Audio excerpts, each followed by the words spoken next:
Hey, hello everybody. All right, Iron Debbie Webb. Holy cow, Debbie Webb, Iron Rabbit, Laura Thomas, Blazing Venus, and who else do we have here? Heidi. Yeah, thank you all for being here. Yeah, party time. Yeah, well, we'll see how this goes. Are you all ready for another ridiculous journey? Yeah. So, how's everybody's weekend been? Have we been having fun? Some interesting stuff been going on lately. But, you know. Good.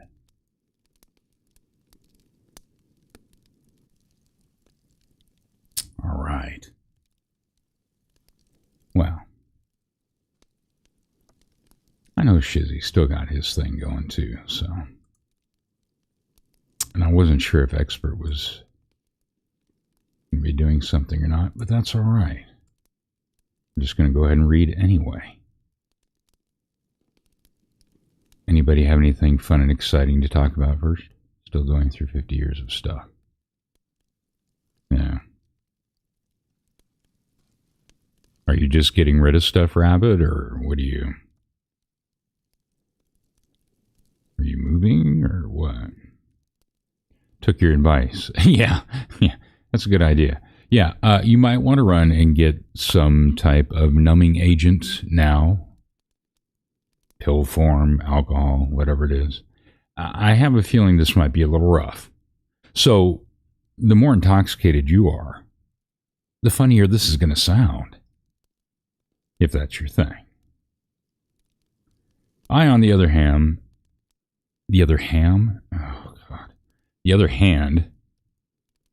am completely and utterly sober. So, I'm just going to have to take a deep breath and deal with the pinch. Getting mostly my husband's stuff. Oh, okay. Game is still on. Doubt Expert will do anything till it's over. Okay. Gotcha.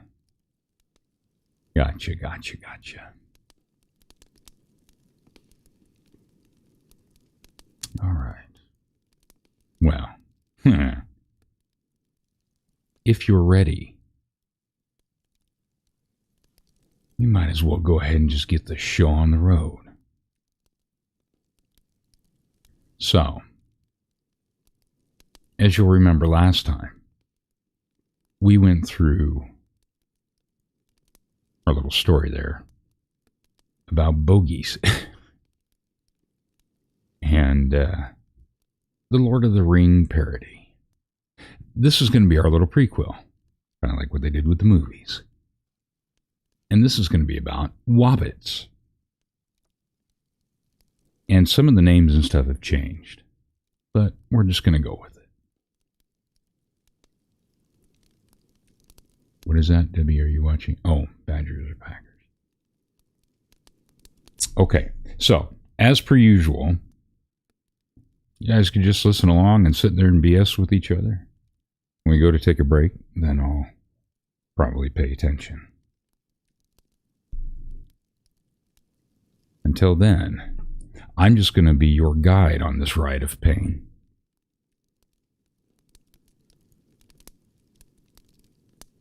Okay. Chapter 1. In a hole in the ground, there was stuck a wobbit. Not a stupid, useless wet hole that you might dig at the beach because your parents drove all the way out there, and your dad said that sandcastle sets cost $20 damn, so you're just going to have to make holes and you'll like it, damn it.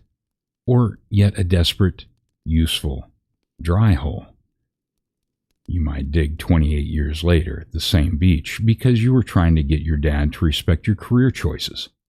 And you can't have this on your record, just as they were about to move you off of beef coloring duty at the local Taco Nell. No. This was a wobbit hole. And that, dear reader, means various things depending on your Google image safe search preference.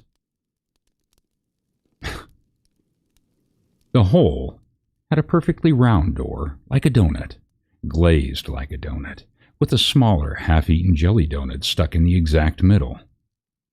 What does this mean? Oh, this was meant to replace the doorknob that the Wobbit had eaten in, unfortunately, but all too common, a jelly donut doorknob switcheroo. The door opened onto a tube-shaped hall, which was like an underground bowling lane, inclined and polished at just the right angle, so that having expended all of his limited energy, opening or eating his way through the door, the Wobbit could simply roll himself down the hall in a pre-diabetic stupor and Burt bounce his way into any of the many round doors opening out of it. No going upstairs for the Wobbit. Bedrooms, bathrooms, pantries, sitting rooms, kitchens, dining rooms, pausing rooms, breakfast nooks, mouth-breathing facilities, lunch meat storage areas, sweating chambers, cheese lockers, and mirrorless Tempur-Pedic gorging zones. All were on the same floor.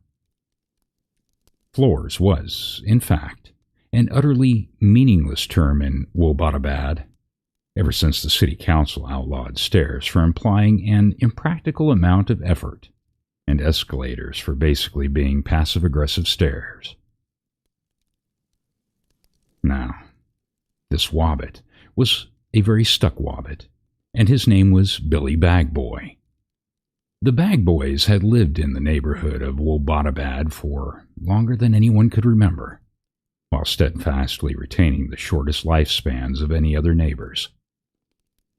People considered the Bagboys very respectable, not only because they had a rather delightful job where they could take secret bites of everyone's groceries, but also because they were almost completely immobile and, even better, unsurprising. You could tell what a Bagboy would say on any question, without the bother of taking the mayo cake out of his mouth, as the answer was almost always invariably, "Yum, mayo cake." The mother of our particular Wobbit. What is a Wobbit? Well, I suppose Wobbits need some description at some point, as the very act of you reading this book in printed form shows that you must be nowhere near a viable Wi-Fi network.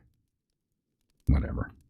According to legend, a particular chatty man sitting across from me in Starbucks, who has a hat on that says backward on the front and ironic tattoos of gauges on his earlobes, the Wobbits used to be much like us. Then came the wobesity epidemic, so named because Wobbits wobble, but don't fall down. Until they do, then they usually give up, and that's pretty much the end of that. Their cankles became canktellas, and their canktellas became cankolocks. Their muffin tops met their sausage bottoms, and they became scornful and judgmental of vertical people, or total flatties, as they call us.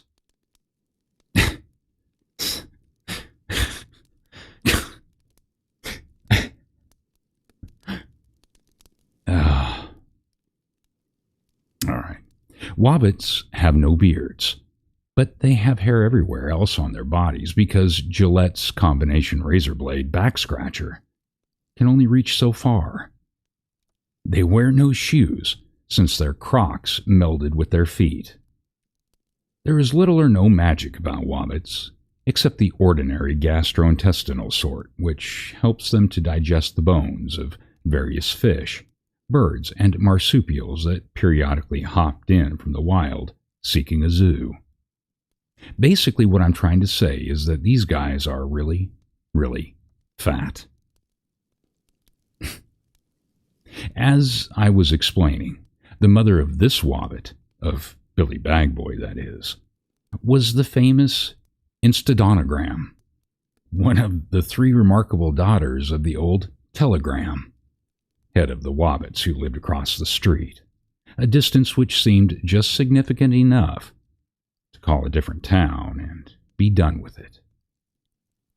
It was often said that long ago, one of the Graham ancestors must have taken a Pilates class, Such a tale was, of course, absurd, but certainly there remained something not entirely Wobbit-like about them, and once in a while, members of the Graham clan would go and have a YOLO.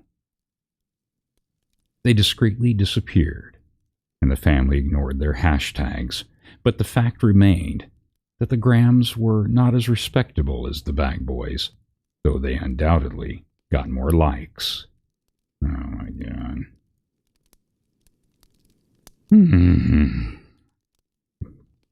Oh wait, you said B. Oh, okay.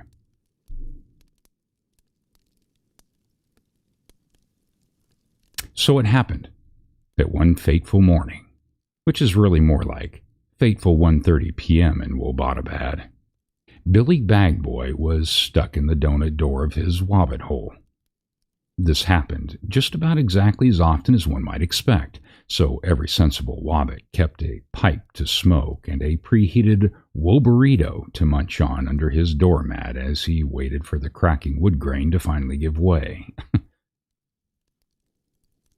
Billy was a respectable Wobbit, of course, so the pipe was entirely medicinal Wobbit weed, prescribed to combat the chronic no-hungries that afflicted so many Wobbits from time to time.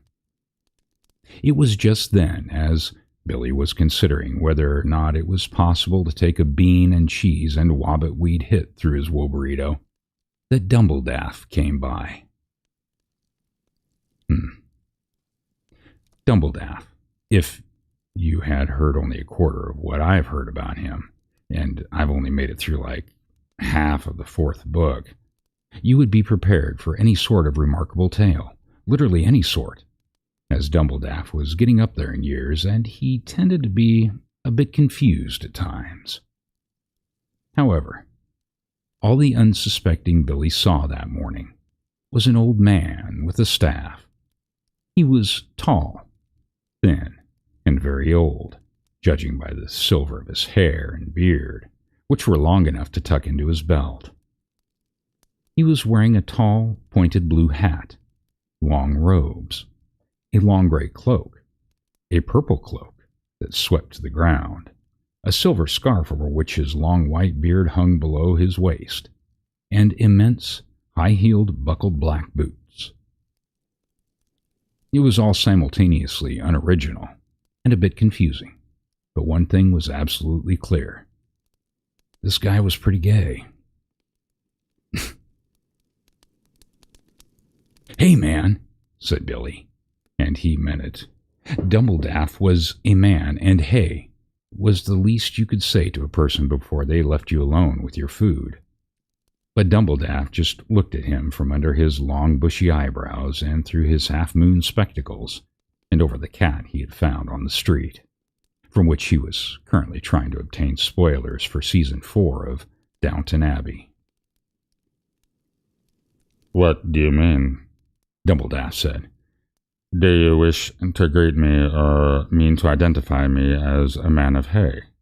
Or are you making a short list of things you might see in a typical barnyard? Or simply writing the chorus of a folk rock single?"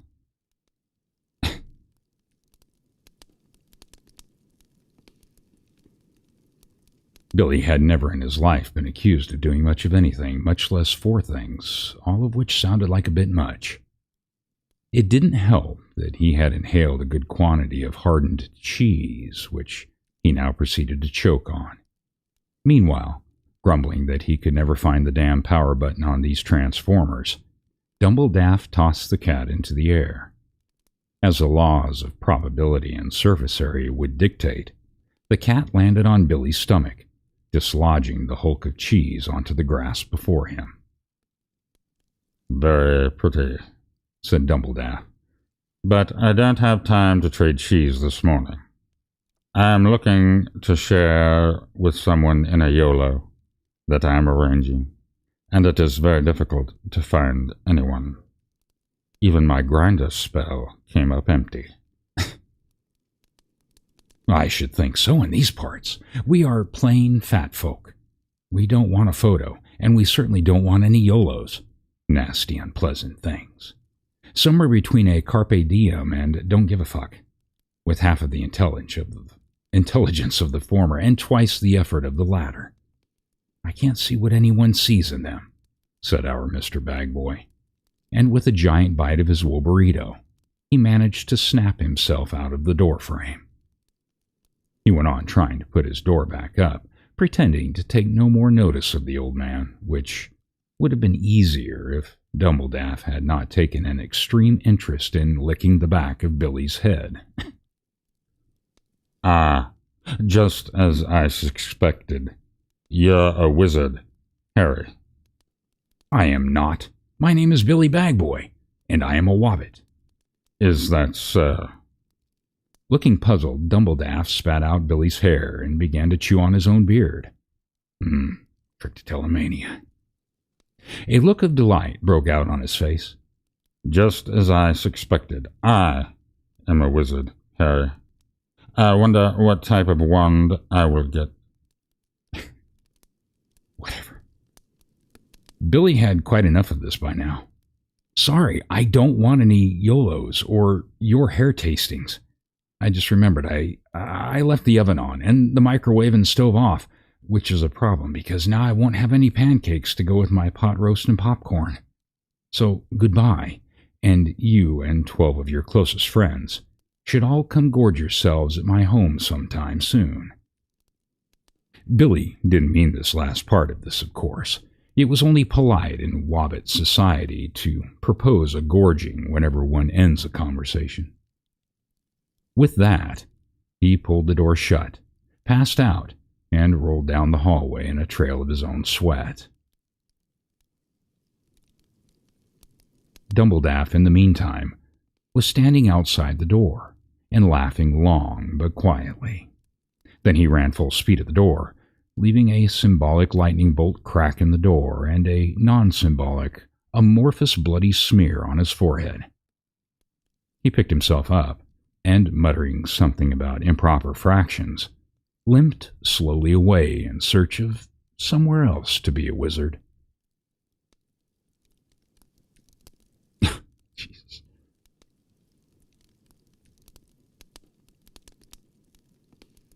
Huh? Does anyone know if we will have to start a new chat when Yamaha's back? What?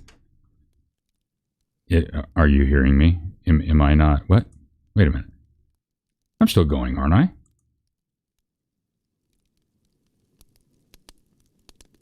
Hello?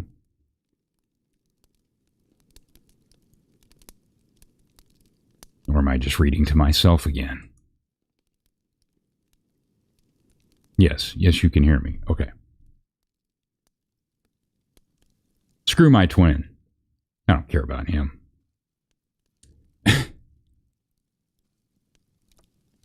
All right.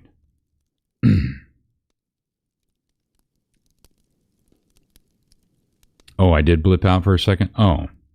Well, which part did you miss? Really? Interesting. Where did I blip out? Do I really need to go back and read it?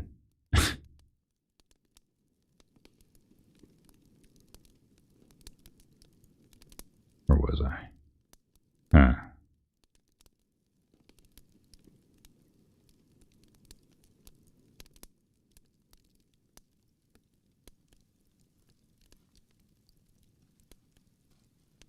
Okay. It was quick. Okay.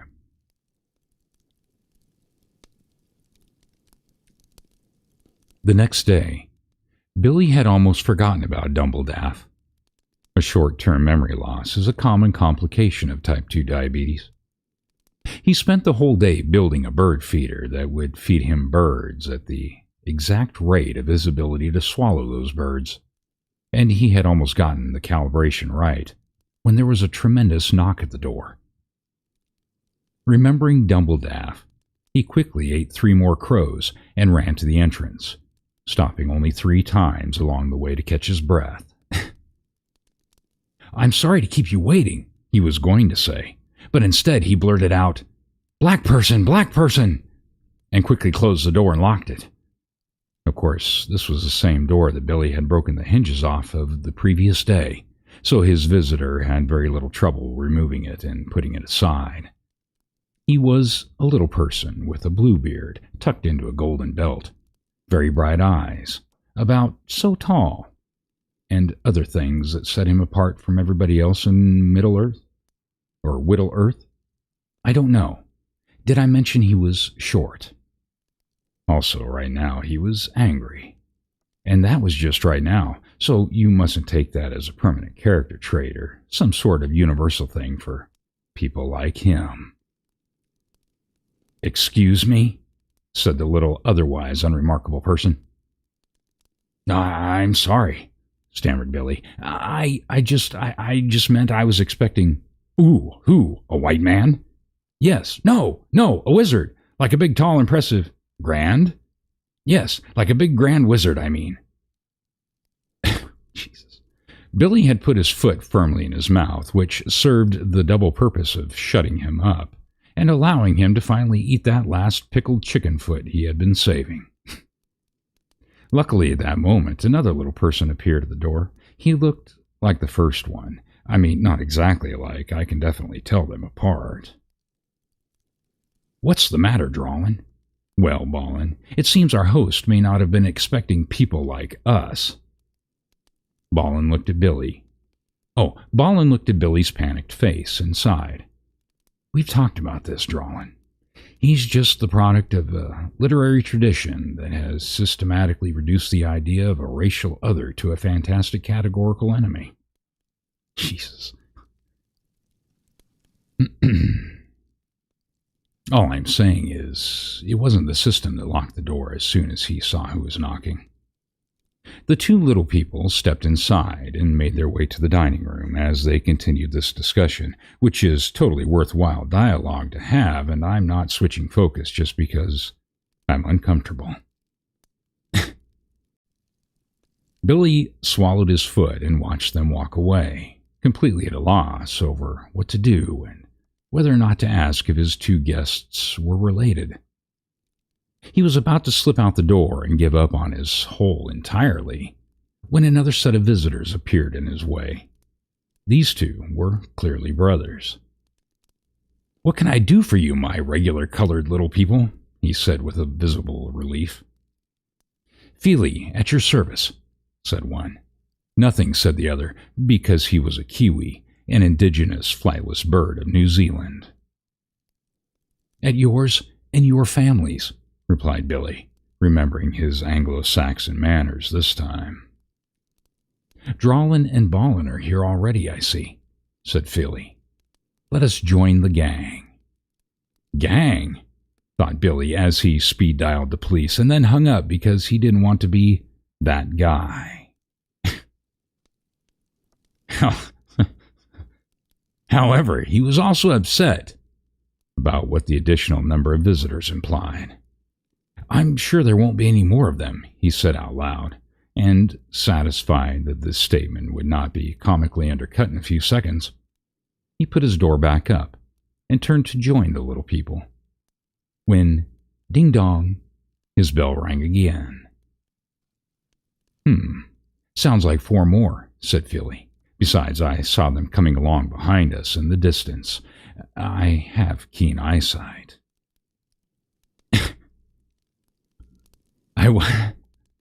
Sounds like something Yamaha would say about us. "I'm lost. I hardly ever chat. I guess I should pay attention." Don't worry, Blazin. You're not really lost. It's just painful. Let the pain slip by. It's okay. Let's see, what was that?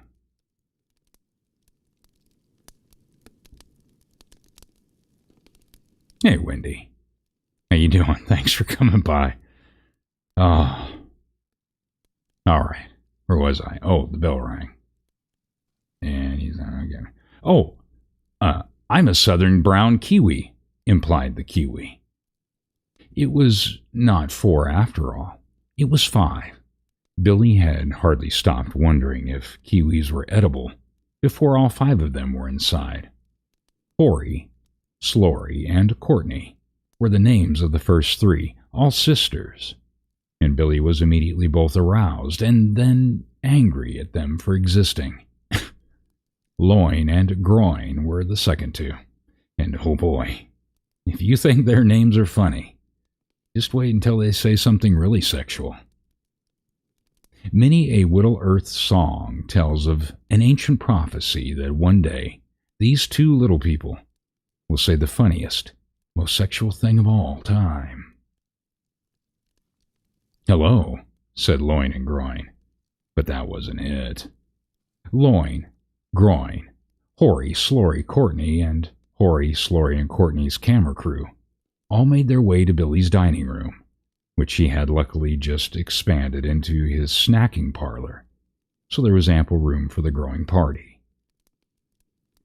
Well, at least there's not 5 more of them, thought Billy, and he was about to stride confidently away when there was a massive thud on the door. He opened it to find Dumbledaff standing there with 4 more little people, one of whom was prostrate, crumpled on the stoop. "See, I told you," said Dumbledaff to the unconscious little person. "If you just believe and run straight at the platform, you'll pass right through. Hello, Harry. Let me introduce Beefa." A shiny little person flexed his triceps. Buffer, a veiny little person, punched Billy in the stomach. What do I want to do for this? Well, I don't know. "Nar, Aaron Shorkin's shield." The self-important little person did a line of happy sugar and, "Especially Doc." Doc continued to be unconscious, so they left him on the stoop and joined the rest of the little people at the table. Oh, God, this is going to be painful. The little people had managed to find the food that Billy had carefully hidden everywhere in plain sight, and they were making a regular party out of it.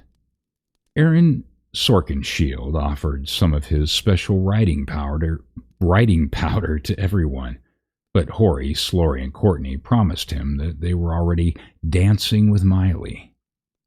Beefer and Buffer focused on leaner meats because they knew that the simple carbs in Billy's cake bread would make their bodies especially receptive to storing fats. And the Kiwi located insects and simple invertebrates underground using his highly developed sense of smell. All parties present pretended not to notice the bird feeder in the corner or the terrible stench everywhere else. Billy was completely overwhelmed, but Dumbledaff, sitting at the head of the table, was wonderfully amused. "Music," he called out, "and ghosts. Where are all my ghost friends?" As he began lighting sticks of butter on fire and trying to make them float. The little people fulfilled their first request with a traditional song of feasting.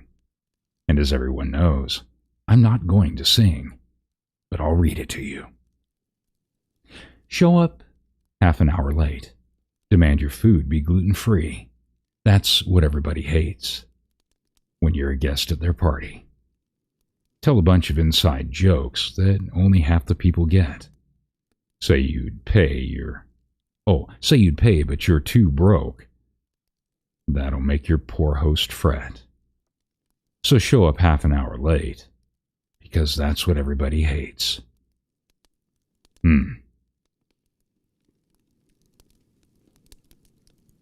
What?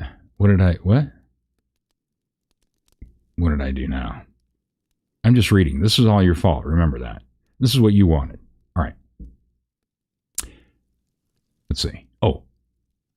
And of course, they did none of these dreadful things, because they didn't totally suck as people. Soon, however, the skies grew dark, and Doc finally wandered in from the stoop with a concussion and an acoustic guitar.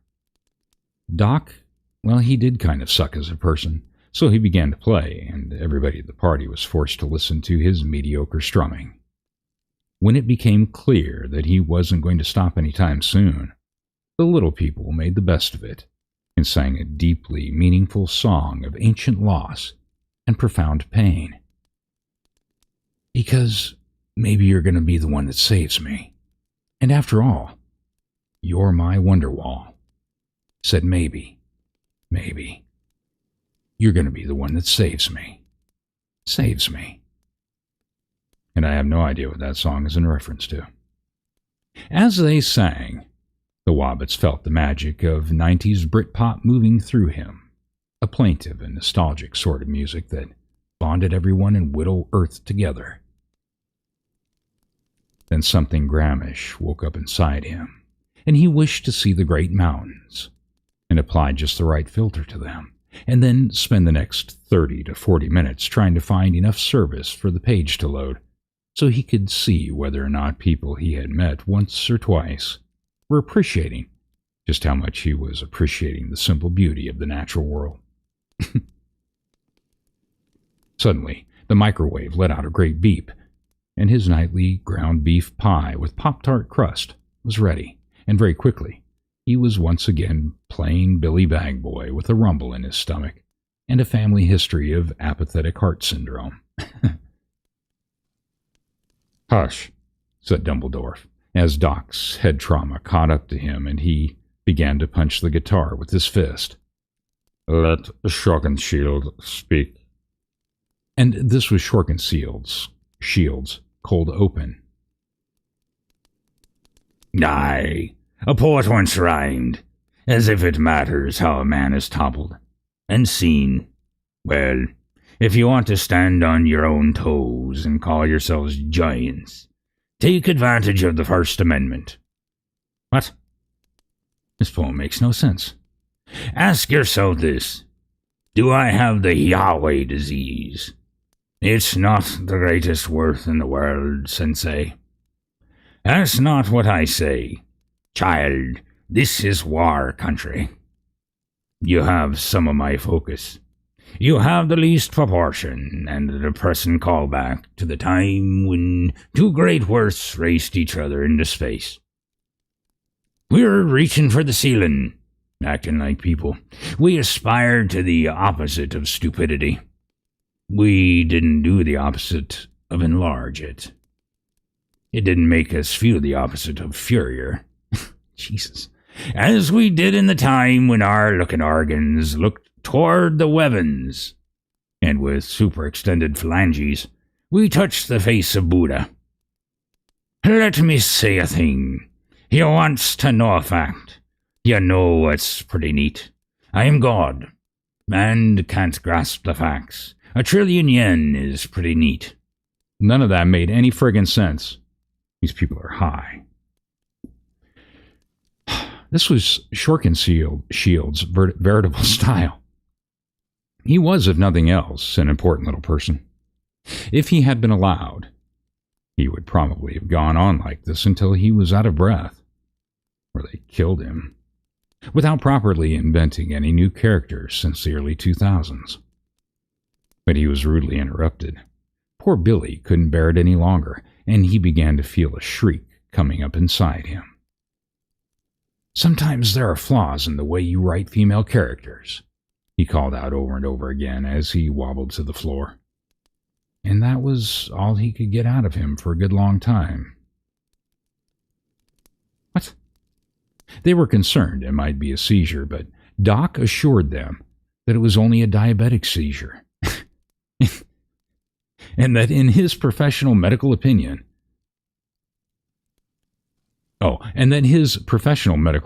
was to leave the Wobbit well enough alone.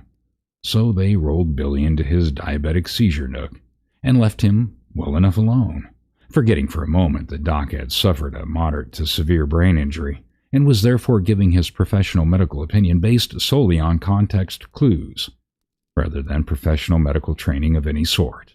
You know, shit.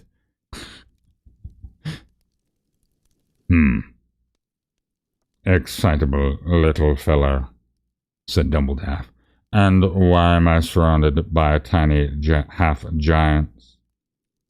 Did I centaur drugs in the Forbidden Forest again?" What? Excitable is one word for it, said Groin, as everyone in the room waited eagerly for his hilarious sexual punchline. But I think it's far more accurate to conclude that this Wobbit is neither physically nor mentally fit to help us fulfill our quest. They all leaned back, recognizing that this was a valid insight into their situation. But they were still disappointed that he hadn't mentioned genitals. In fact, he looks more like a grocer than a burglar. I am not a groper, Billy protested as he stumbled back into the room. I said a grocer. Oh, I'm definitely a grocer. The whole party groaned at this. A grocer? Howled Beefer and Buffer in disproportionate rage. A job, whined Horry, Slory, and Courtney. Oh, well, all right, well, whatever. In genuine befuddlement. The Kiwi is a nocturnal, is an exclamation that you were to study the Kiwi's sleep patterns. Finally, Dumbledaff would stand it no longer. Quiet, he said, and the whole room fell silent. Slowly and solemnly, he rose from his seat and picked up the honey-baked ham from the middle of the table. He placed the meat on Billy's head, then watched the confused Wobbit with rapt attention. Finally, someone sneezed, and Dumbledaff clapped his hands in delight. The sorting ham has spoken! What?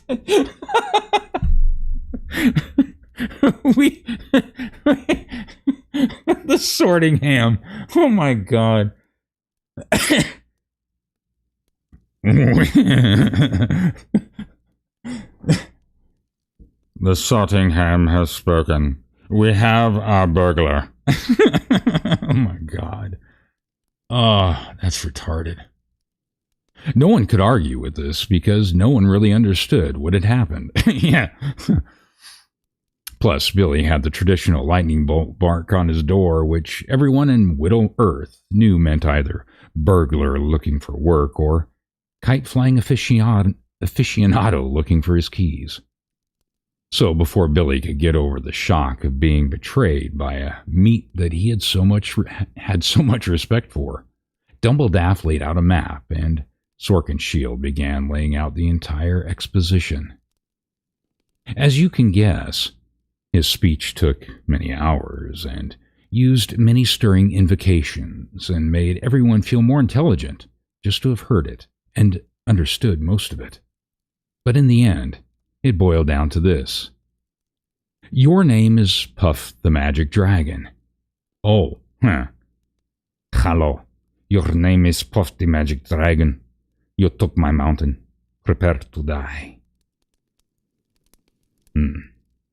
Yeah. Stealing from Princess Bride. As Shorkenshield's speech drew to a close, and the swelling violin underscoring faded out, everyone agreed that it truly felt like the end of an episode. So they each trudged, hopped, and seizured to bed, leaving for later the small matter of how to get to the mountain with 0 friends, and how to find the side door into it, and who would get to control the playlist on the way. For his part, Billy began to realize just how similar questioning might be to... What? Oh. For his part, Billy had begun to realize just how similar questing might be to jogging, and would have slept fitfully were it not for the 5 pounds of fudge he had eaten over the course of Sorkinshield's speech. He had passed out with his head in the refrigerator. He could hear Sorkinshield still humming to himself in the bedroom next to him, though. Someday you will find me, caught beneath the landslide, in a champagne supernova. Champagne supernova in the sky. Whatever that song is. Meanwhile, in the hole next door, Billy's extremely well-qualified burglar neighbor finally took the "I am a well-qualified burglar" sign off of his door and shuffled off to bed, resigning himself to yet another season of unemployment. In the hole next to that, Saddam Hussein changed out of his dirty white t-shirt into tomorrow's dirty white t-shirt, and content with the knowledge that no one could ever find him in his underground paradise. That was the end of chapter 1. Do I really need to keep going? Are you not yet entertained? Oh shit, here comes Puff, yeah. Gotta figure out what I gotta do with that. I'm convinced Timothy Leary... No, these are from the... well, I don't think so. I don't think he was a part of that. Maybe he was. I don't know. This comes from the... the Harvard Lampoon. Or by it, or whoever is related to that. Yeah. Yeah, I don't think I'd be reading any of his stuff from my understanding there, Iron Rabbit. I just don't think we'd be around long.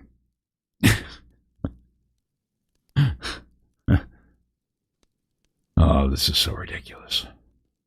All right, what's everybody talking about? We got football back. Yeah.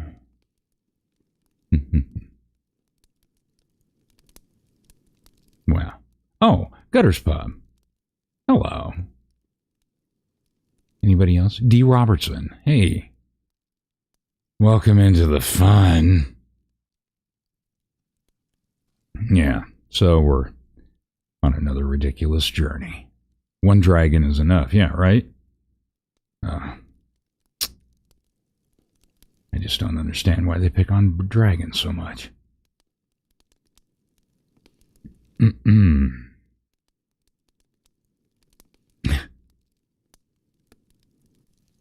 All right. So, does anyone else want to take a break? I think I'm going to drink something here for a minute. Tell you what, just keep talking. Yeah. All right. I wasn't sure how long. Excuse me. Well, it hasn't even been an hour yet. Wow. Doesn't time just go slowly by? Yeah, it hasn't even been an hour yet. I was thinking probably only bio break time. Okay. Yeah, we can do that. You want to take a break? Go take a break.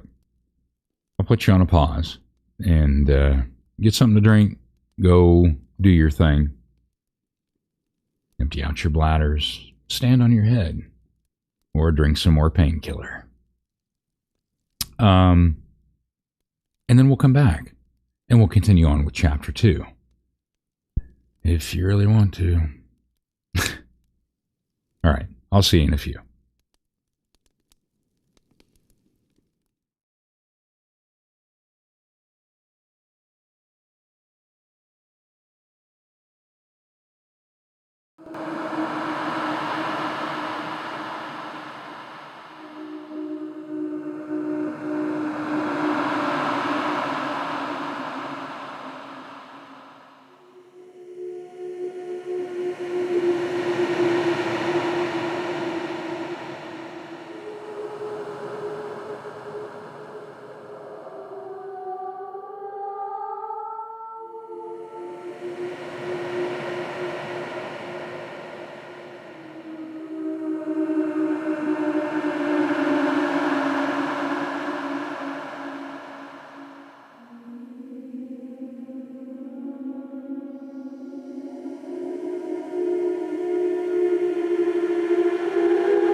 All right.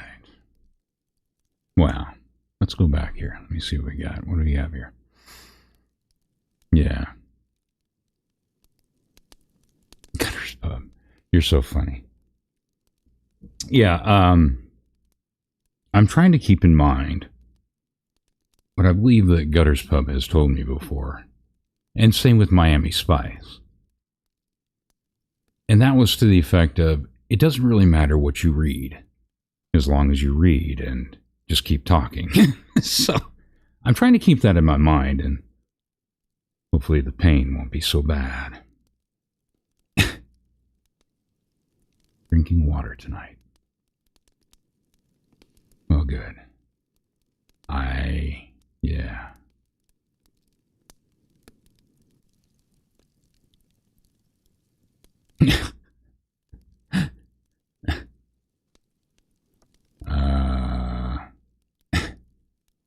Blazing's having trouble typing. Is that what it was?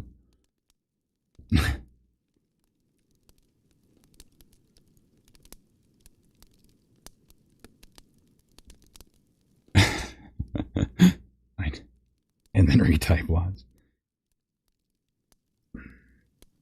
Yeah, YouTube a-hole, man.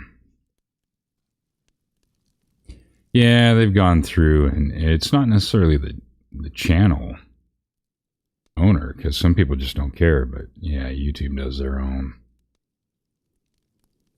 blocking crap. But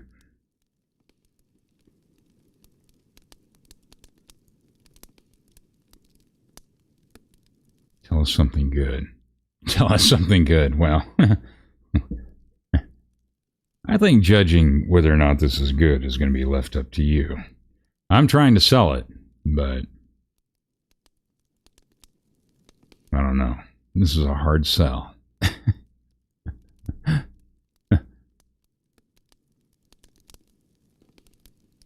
All right.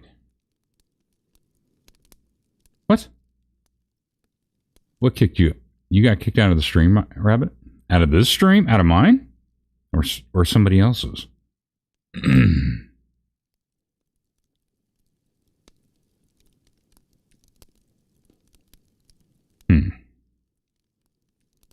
Interesting. Out of mine. Huh. Well, yeah, YouTube is asshole. I'm a nothing. I don't know why. Or are you just trying to talk dirty to me again? Is that what it is? See, I have no control over that. All right. Chapter 2.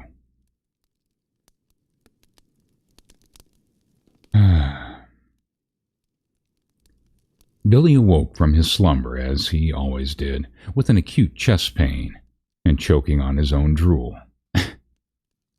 This time, however, it was not drool being forced down Billy's throat. Wait a minute. Drink your coffee juice, Harry, Dumbledaff said, squeezing a Capri Sun into Billy's mouth. Then we can go to summer camp and get Mom and Dad back together. My parents are dead, sputtered Billy. I know, whispered Dumbledaff, as a somber look fell suddenly across his face. I put them in my mirror.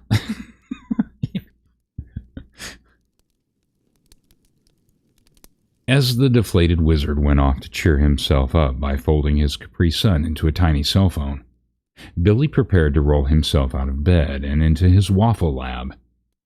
What he rolled off of, however, was not a bed, and what he rolled into was certainly nothing like one of Billy's classic pepperoni waffles. Yeah, good question, D. Roberts. That's what I was wondering. It's only a Capri Sun, apparently. Oh. Well, look at that. The racist is finally awake, said Drawlin, lifting Billy out of the manure and placing him atop the pony that had produced it. Now get in touch with your privilege and show us a little canter. As he took the reins, Billy struggled to keep pace with the rest of the crew. His pony seemed to be straining mightily, and looked back at him every so often with the pony equivalent of exasperation.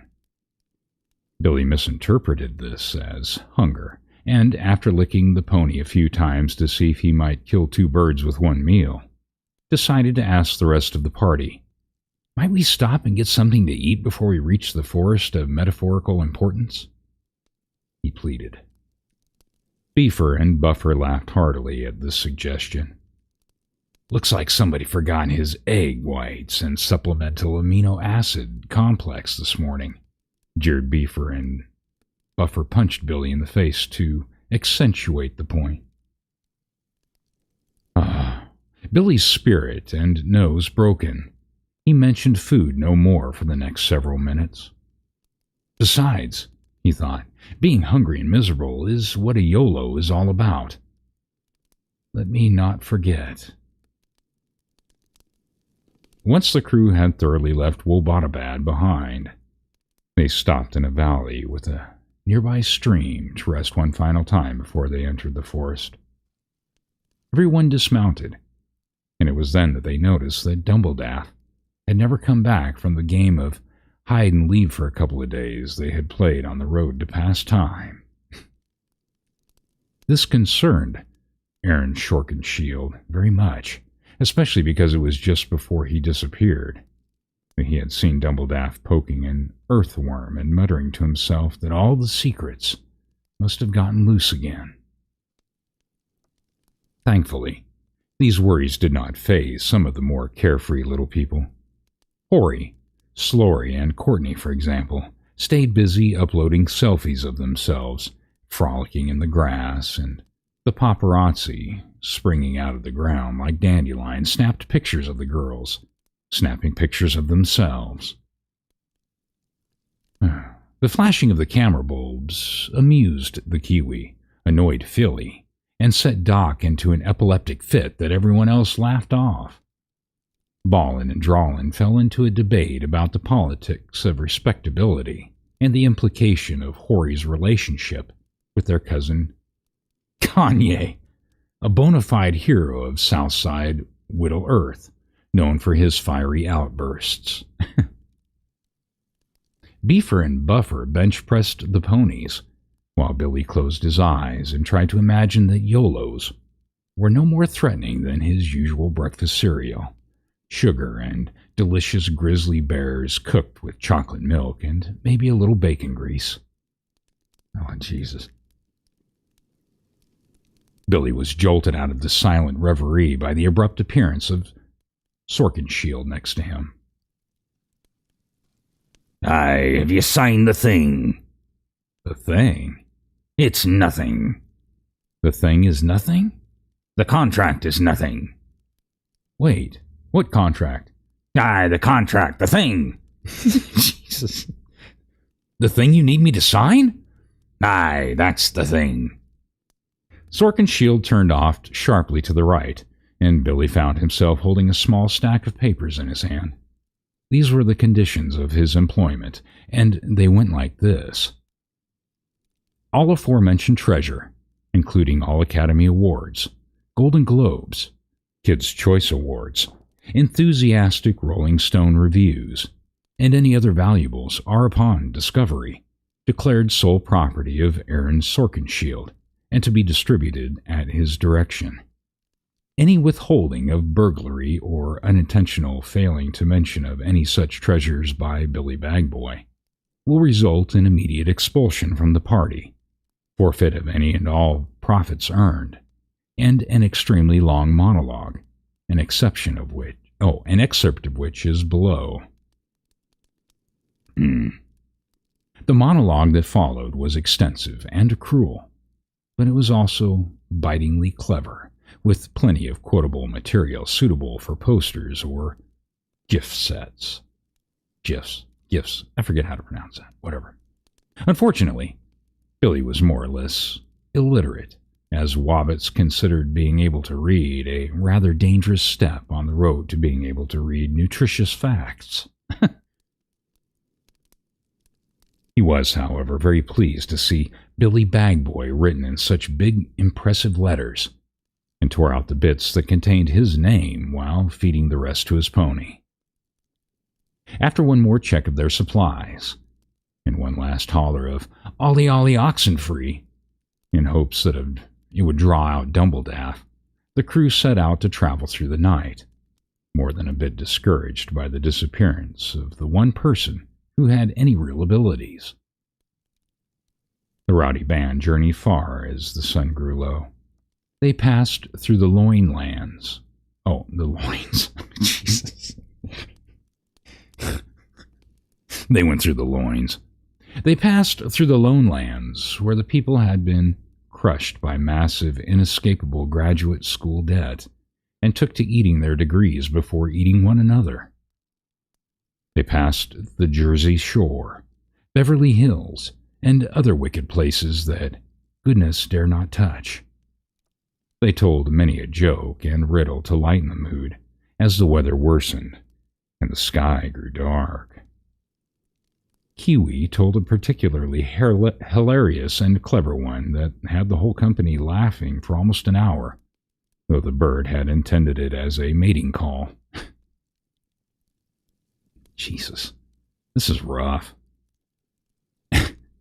Alas, there was more misery than laughter that night. Kiwi accidentally pecked the neck of his pony, and the poor beast, who was so frightened that it jumped into the river and drowned, taking a good portion of the supplies with it. The rain that came down chilled the little people and the poor Wobbit so terribly that they were forced to stop their trek through the deep, dark forest of metaphorical importance almost immediately. They set up camp near the forest's edge, with Hoary whining that about her ruined hair, and Ballin accusing Sorkenshield of redlining their campsite. It was then that Feely's keen eyes spotted a faint white-blue glow far off through the trees. What could it be?"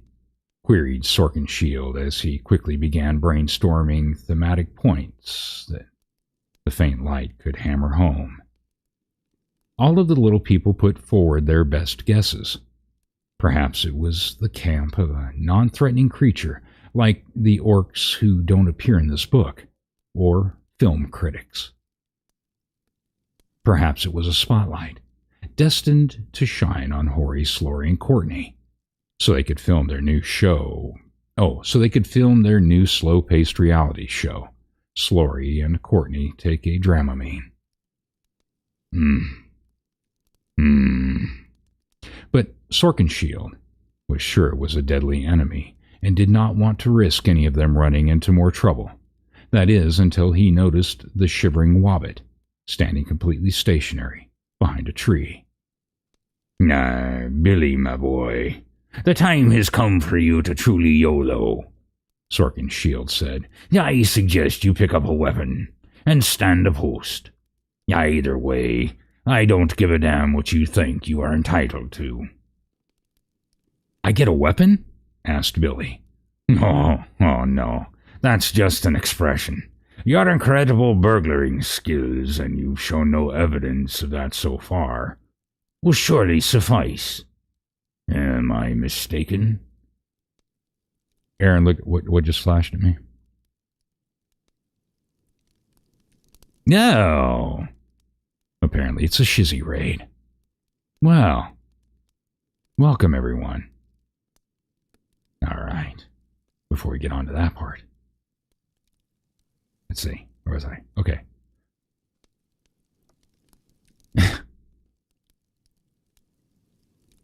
Oh, great. More people to put pain through.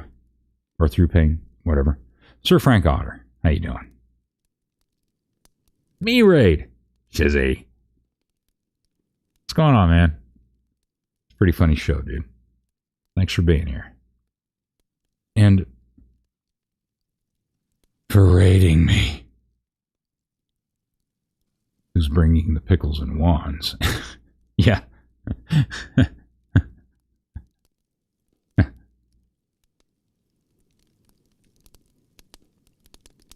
Debbie Webb. Yeah. All right.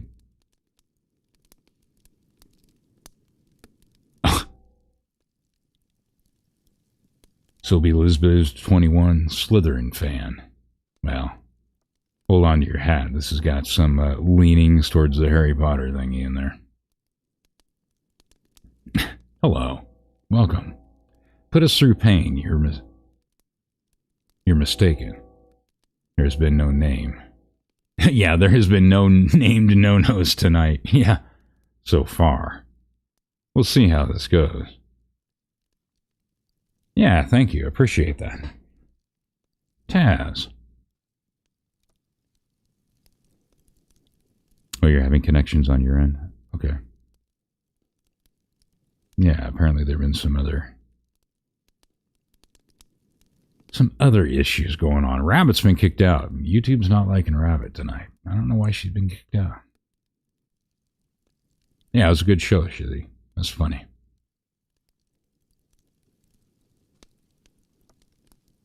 But thanks for sending everybody over here. Appreciate that. Yeah. All right. Where was I? The weapon.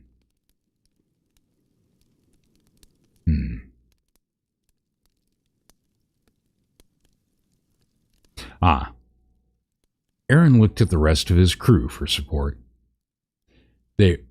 Well, should I read? Are you kicking me out? Am I kicking you out? Why would I kick you out? No. Pretty soon it's going to be all about my dragon. So what do you think of that? Yeah.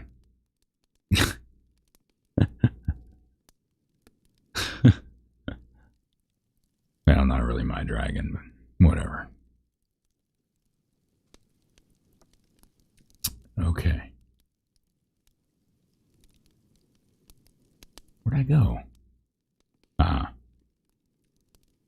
Aaron looked at the rest of his crew for support.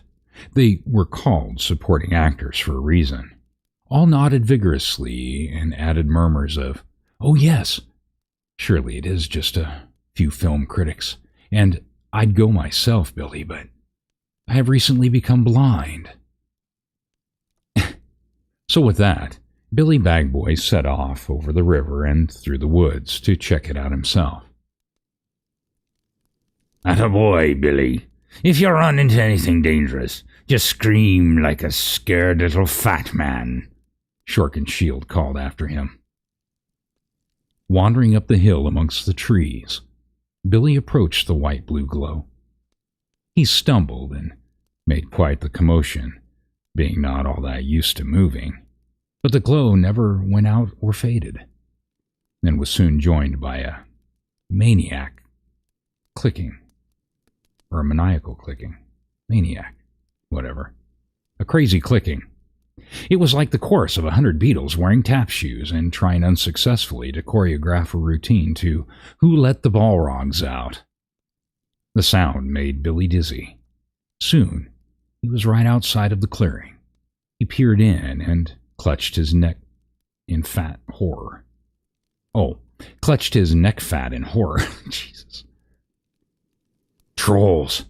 Big and pimply. A group of trolls sat in front of various computer screens, typing away, using their fingers all at once. They stopped only to giggle maliciously to themselves or to open a new web page. Sweat poured from their pale brows, and their swivel chairs, black and filthy, swayed with menace. Trolls such as these never venture into daylight. Their backs are permanently haunched, their mouths thin and twisted into the most horrifying grins. Billy had never encountered anything so terrible in his entire life, and he had just spent all day with Hoary, Slory, and Courtney. Not to mention the smell. Oh, the stench that wafted through that space was enough to make even the Wobbit lose his appetite and stop trying to eat one of the wheels of the swivel chairs. Billy covered his nose and weighed his options. He could go back to warn the others, or he could see if he could use their Wi-Fi to check his email.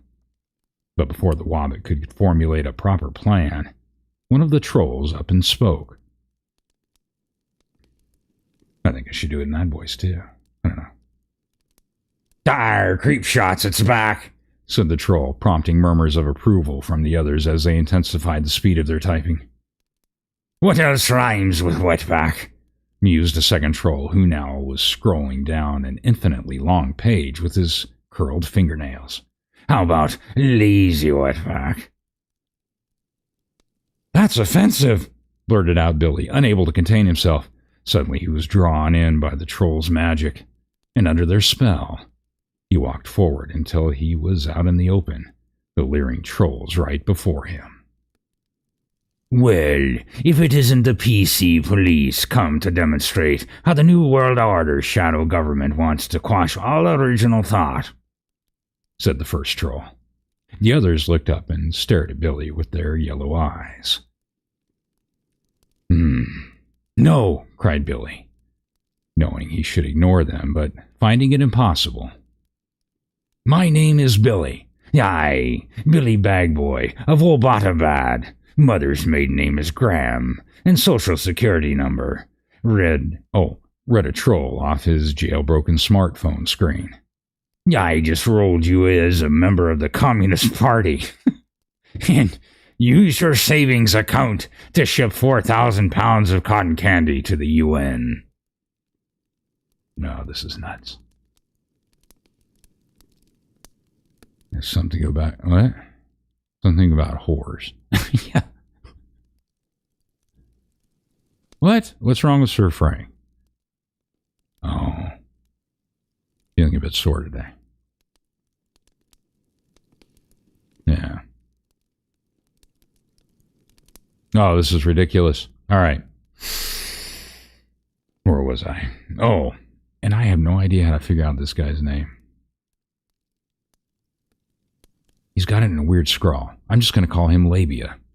As Billy stammered helplessly, the first troll puffed up his chest and introduced himself.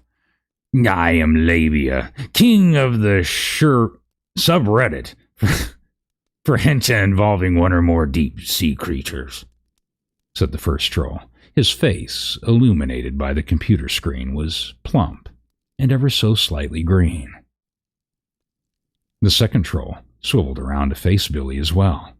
I am Illuminati, overlord of the land of YouTube comments, he said and smiled, revealing a row of teeth shaped like swastikas. And I am Barry Omni Osama, pronounced the third, mayor of Area 51 on Foursquare. Jesus. Billy found himself very angry, furious, in fact. More furious than he had been when his manager at the grocery store had started selling produce. Madder even than when he accidentally had taken a bite of a tomato, thinking it was some sort of a giant fruit gusher. His very soul demanded that he know the real names of these vile creatures. "Reveal yourselves!" he screamed. The third troll turned around, yet said nothing. His teeth, shaped like butts, gleamed in the computer screen light.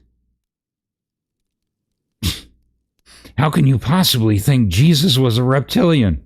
Billy yelled again. The troll did not respond, but began collating GIFs of Harmony Korrine's early films. Billy approached the massive creature, but could not bring himself to lay a hand on him. His skin seemed to shimmer in the firelight. It was like the troll was not really there at all. Under the river and around the wood, the little people heard Billy's screams. At first, they resolved to ignore them and go back to sleep. But Courtney thought that maybe if Billy had lived long enough to scream not once but twice, the enemy must not be so threatening. "In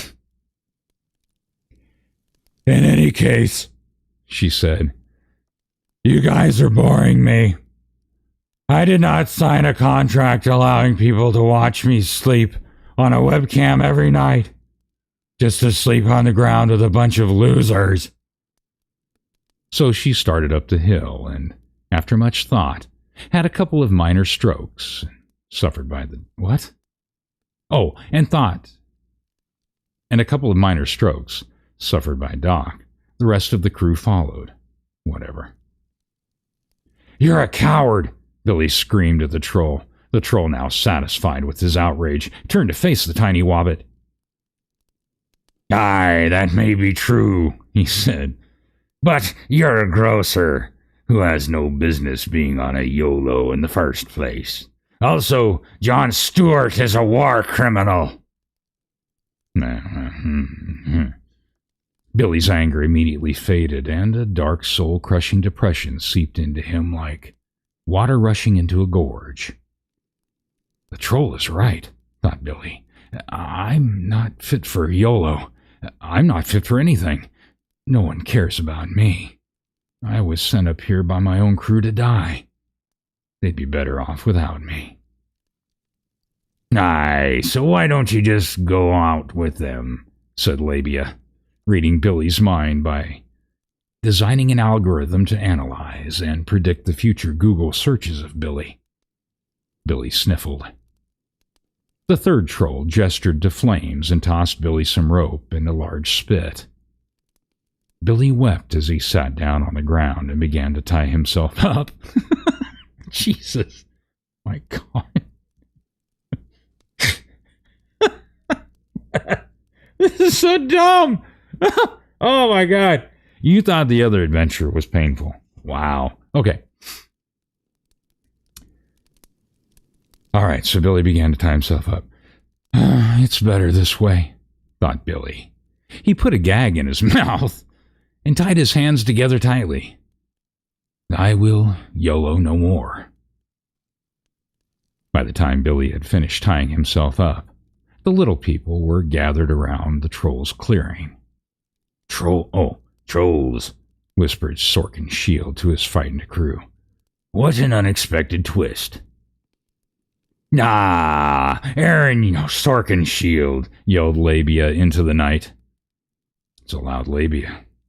The famed adventurer, leader of Studio 60 on the Silmarillion trip quest.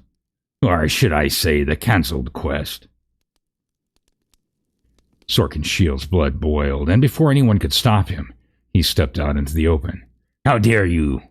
He shouted at the trolls, who swiveled to greet him as Billy cried, I don't know why they have the same voice, but they do, and wordlessly marinated himself. And greeted him and cried as Billy wordlessly marinated himself in a variety of nearby herbs and spices. Oh. Wait a minute, what? We love watching you break. Oh my God, this is ridiculous. Wait a minute, who's this? Oh. Aye, you should be lucky we even know your name, which wouldn't be the case if you hadn't sold out to the sycophantic scribe of Silicon Valley, taunted the Illuminati. Though Sorkin Shield's will was strong, and the little people hidden behind him begged him to ignore the troll's harsh words, he was soon just as depressed and deliciously seasoned as Billy. One by one, the trolls targeted the little people hiding behind the trees, drawing them out with slurs and taunts. They lamented Horry's lack of talent and Slurry's lack of fame. They mocked Courtney for being entirely irrelevant and easily the dumbest of the bunch. They told Ballin and Drawlin that their parents should have been on food stamps, and told Doc he shouldn't have eaten all those stamps for food. They said Beefer and Buffer were overcompensating, and argued that and argued to Loin and Groin that school teachers were overly compensated. One by one, each was so demoralized, they tied themselves to a spit, ready to be roasted and eaten. Jesus. As the ravenous Baryamini Osama began to place them over the fire, Illuminati let out a terrified scream. What? Asked Baryamini, dropping Doc to the ground. It's me subreddit, answered Illuminati. Somebody is totally mixing up... what? The Whedoniverse mythologies. Oh, the Whedonverse mythologies. Joss Whedon. Impossible! Yelled Labia. Don't they know that how much the Firefly means to Joss? They gathered around Illuminati's computer and stared in wonder as the screen whirred and changed before them. They trolled furiously, but whoever was on the other side was making just as little sense as any of them. Without warning, Dumbledaff burst into the clearing, iPad in hand, muttering incantations over it. God, I hate Safari. Can anyone tell me how to clear my search history? He yelled, oblivious to the fact that his friends were tied up over the scorching flames. Aye, are you Washington Wizard? Accused Labia. Dumbledaff ignored him and went right back to his iPad magic. The screen whizzed and buzzed, the trolls frantically trying to regain control of their forums and message boards, but alas, it was too late. They were doomed from the instant Dumbledaff failed to correctly copy the URL for a cat meme and instead lambasted them with the Wikipedia page for erectile dysfunction.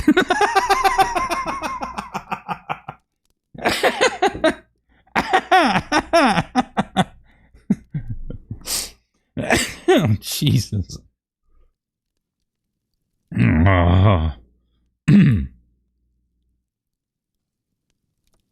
Yet, trolls being trolls, they refused to give up. They worked through the night trying to take back their message boards, losing an entire 2 hours to Dumbledaff mistaking Facebook's search bar for the What's on Your Mind update option. Before they knew it, morning came, and with it, the sun. The natural sunlight was so shocking to the trolls' introverted nervous systems that they fell dead on the spot. They had been pwned, and pwned good. Then Dumbledaff tripped on a wire, and the computer screens burst into flames, destroying all evidence of the encounter. It was a clean kill, and the online community would attribute their deaths to Anonymous for years to come. Oh my God. Jesus. Thus, the troll... I gotta... Hold on just a second. Oh my God.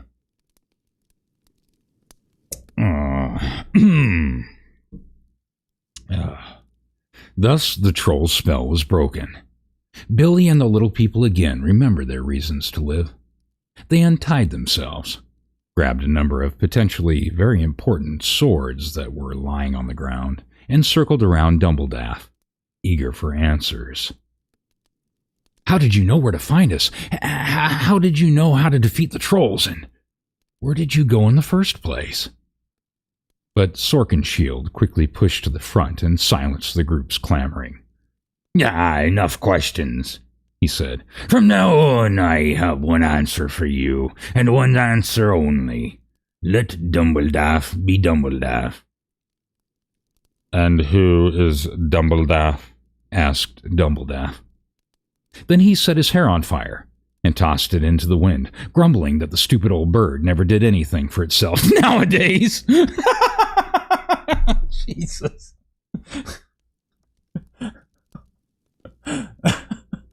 Oh my God. Oh. Oh, man. Oh, this is ridiculous. All right. That was the end of Woo, we made it through that one. That was the end of chapter 2. And we are at almost an hour and a half. Oh, you think this one, you like this one better than the other one, Blazin'? All right, I got to go back up here. I know people are laughing at me. Just like Shizzy. I know, I never watch any of Shizzy, so I never have anything to do with Shizzy, but I know he's talking about me. Just kidding. All right, where was I? Where did I leave off?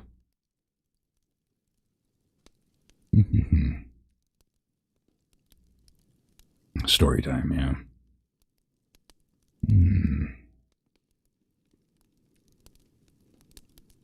Such a nice voice. Wow. Thank you, Taz, but I don't know what to tell you. Yeah, sorry about that, Sir Frank. Yeah, that sucked.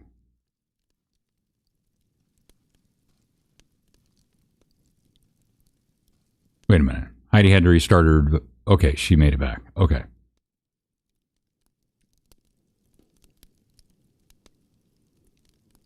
All right, Rabbit. Are you...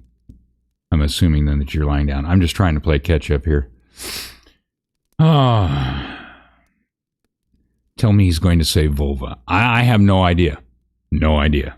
It could very well come up. We'll see what happens. We have yet to get to any of the elves. So, who knows what's going to happen. They have some weird names.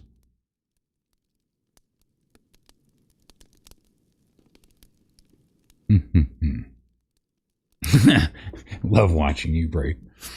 Oh, God. Thanks a lot, Shizzy. Because I don't get enough of that on your Sunday Spice. Which, by the way, everyone, remember, we will be, I'm assuming, doing Sunday Spice tomorrow night at 8 p.m. Eastern Standard Time for our usual Sunday hilarity. Who knows what's going to happen? So strap in and strap on, or however that goes. Sounds like Reddit to me, Sir Frank. Yeah, right? Well, I'm... All right, let's see. I'm crying. Laura, I'm crying, yeah. I feel your pain. Gutters doesn't care. Gutters is just doing her thing. She just wants to hear me moan and, whatever. I just about peed. I almost made Shizzy peed. Oh, yeah. Oh, the other night was ridiculous. Oh, my God. Yeah, the no-see-em, no-nos or whatever. What was that again, Frank? I can't even remember my own stupid stories. The no-see-em, no-nos. God, that killed me. Oh, that was so funny. Yeah, I know I'm behind. Well, because I'm trying to read, so I'm not really paying. I just let you guys sit there and bullshit around. I don't know.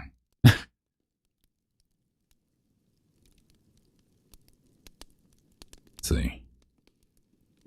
I'm still here listening. Okay, Rabbit, good. Yeah, you guys too, who have the ability, or other mods or whatever. Yeah, put your stuff in there. Shizzy, go ahead and yeah, put the link so that they can come to our ridiculousness again tomorrow.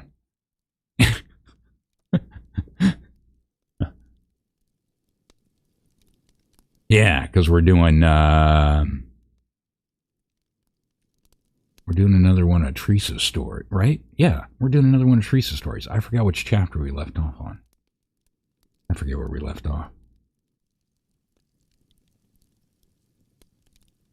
Okay. Oh, okay. Yeah. All right. Yeah, send it out there. Or just put it to your channel, whatever.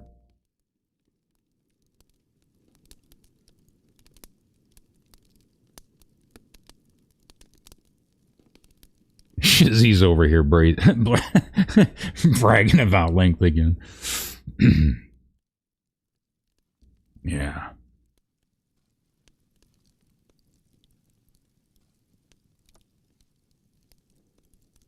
Okay, D. Robertson. All right, have a good night.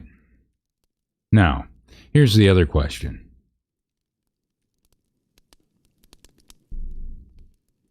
We're at an hour and a half. We're going on to chapter 3. Do you want me to keep reading? Or do we just want... We might be able to get this. Or do you want to limit this to like 2 hours or so, kind of like what we do on Sunday Night Spies? Because I don't want you guys to get bored and burn out. And I really don't know how much more of this pain you can take. That part about the trolls, though, was pretty funny. I was hoping they were going to say something about Mommy's basement, but, buried them right there in Mommy's basement. And, whatever. They were stoned in Mommy's basement.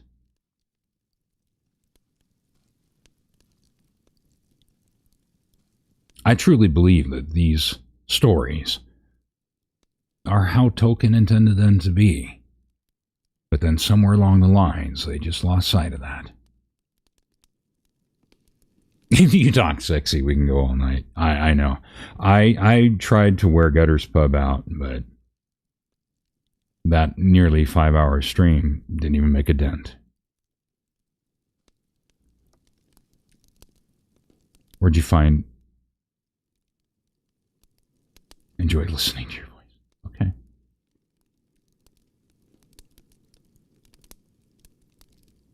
Excuse me, where'd you find his story? What story? This story here? Oh, this is just from one of the sources that I go through that... Excuse me. We can pull up all kinds of books and stuff. So I'm not worried about monetizing this one because it's a newer one. But a lot of the stories that I get, when I do some of my other stories, like my ghost stories and stuff, it's under, oh crap, what is that? It's like Gutenberg Press or something like that. And they go through and they do a bunch of old stories. So a lot of the ghost stories that I read or whatever are from early 20th century and beyond that. Most of them are 20th century, 18th or 19th century, but there are some that go back to clear back to like 16s and 1700s. It's just how they do their writing or their translation sometimes gets weird, so I kind of have to go and change some things around because a lot of times in those old stories, they don't use a lot of the words that we're used to. And so I'll go through and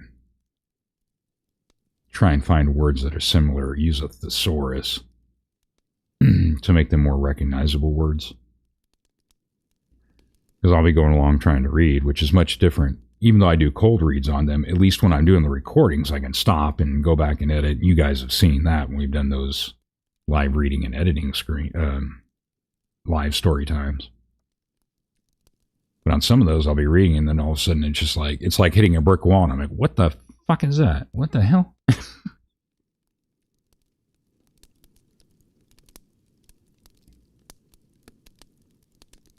Oh, no. Yeah, no, these are actual books. No, I don't have an AI thing. So I don't do any I don't have any, yeah, I just don't have any AI stuff. The only time that I can think of potentially, if I were to look at utilizing something AI, and I'm a cheap bastard, so it'd have to be free, would be, which is why I use Audacity, would be for something like some of my stories, if I wanted to make like a little movie to go along with the stories.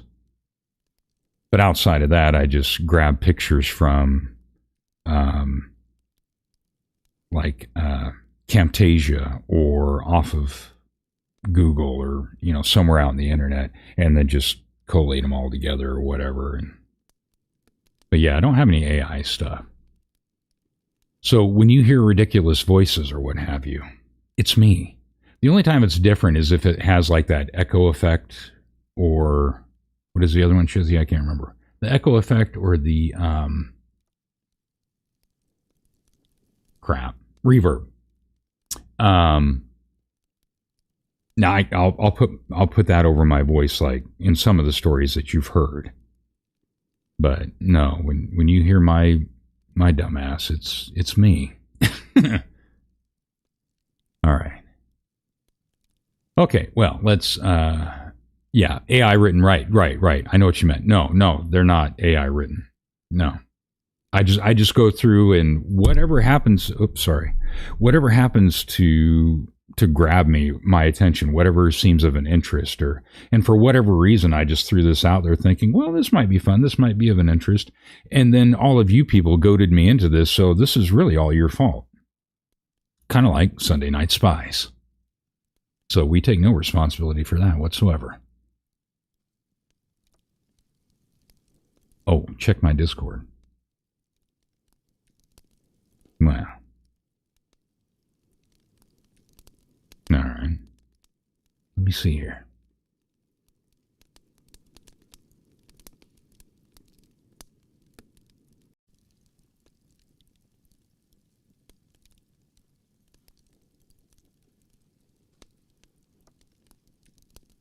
Oh.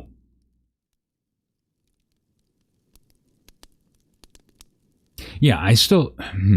Well, because I'm using my regular OBS, I don't have, like, a panel thing set up, Shizzy.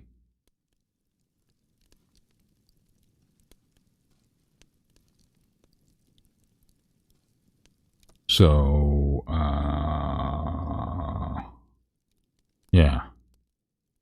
I don't have a panel thing set up for the regular OBS because I don't do StreamYard or Streamlabs.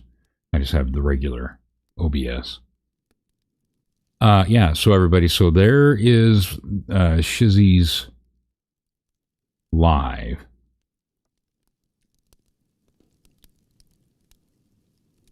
Force. Okay. All right. I'll use yours. Okay. Okay. I'll use yours. But there's Shizzy's link for what we'll be doing tomorrow at our regular time for Sunday Night Spice. So, y'all can click on that. You just lost me.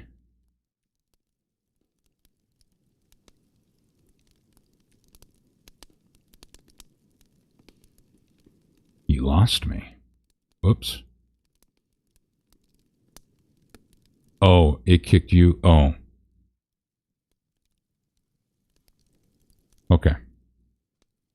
Okay, I'm good. Yeah, YouTube's being weird. I don't know why, because all this stuff should be sorted out. Well, theoretically, of course. All right. And I hit the I did. I pulled an expert. I hit the wrong button. And I just closed my story out. All right, give me just a second here. I pull it back up again. So we're going into chapter 3. Yes. There we go. All right.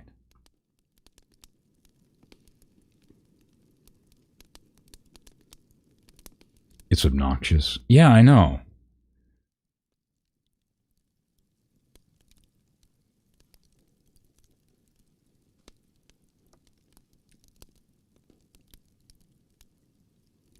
Yeah.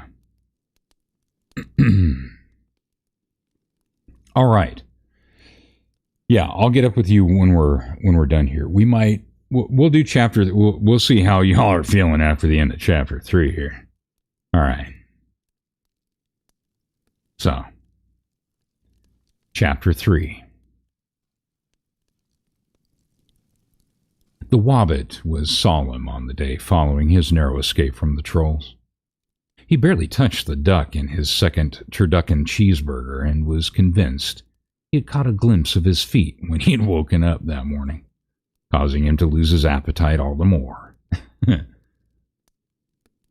rest of the band was also out of tune. Dumbledaff mistook his staff for a potions master and wouldn't stop talking to it until it promised to kill him when the night was right, or when the time was right. Sorkenshield lectured less frequently, but still frequently enough to convey the social injustice of Whittle Earth media. And Beefer and Buffer only completed reps of 3/4 squats, not even mustering enough energy to go down to the parallel. Whatever. There was a stench of evil lurking around every corner, and no amount of Dumbledaff's 99% magic air fresheners would dispel it. Before long, the ragtag crew came upon a sight that made even Buffer's biceps seem small. Doc ceased whistling for the first time since their yellow began. "Is that the mountain with no friends?" Billy asked. "No, that's Shaq," corrected Ballin. Billy apologized profusely to the 4-time NBA champion and future Hall of Famer as Drawlin glared at him in disbelief. Ballin gestured higher to a vast range of peaks in the distance. These were the mountains whose peaks are concealed by gathering precipitation around their summits. Well, that's a long name. Horry, Slory, and Courtney thought the spectacle was the biggest thing they had ever seen. Loin and Groin silently passed up the opportunity. The Wobbit and his friends would have to travel treacherous roads through the mountains whose peaks are concealed by gathering precipitation around their summits before entering into a wild wasteland, also known as the land without a Netflix password. Only after a harrowing stint through the forest of Jerkwood would the mountain with zero friends be visible. The thought of the lengthy journey made Billy miss Wobotabad and his king-size memory foam bed with a built-in toilet. Hey! Wow. That'd be a great idea. I'd never get out of bed. I could just... Well, no, you don't want to just shit in your... Well, never mind. He released a sigh of sadness, then ingested a cheese puff of resignation and washed it down with the chocolate milk of burgeoning resolve. Meanwhile, Slory, who had developed a habit of naming trees and rocks and anything else she took a fancy to as they walked, noticed something strange. Dumbledaff, she whined. This is the third time I've passed Lamar Oakham. And every time he seems to have more and more crack on him, grumbled Drawlin. Oh, no, that was the wrong voice. And every time he seems to have more and more crack on him, grumbled Drawlin. I thought that was Dumbledore. Whatever. This is what you get for just doing cold reads. Where are we going? Oh. To the old phony house of Elrond in the valley of Livenwell, proclaimed Dumbledore. He and his elf cult are practitioners of the ancient 2-month-old religion of celebritology.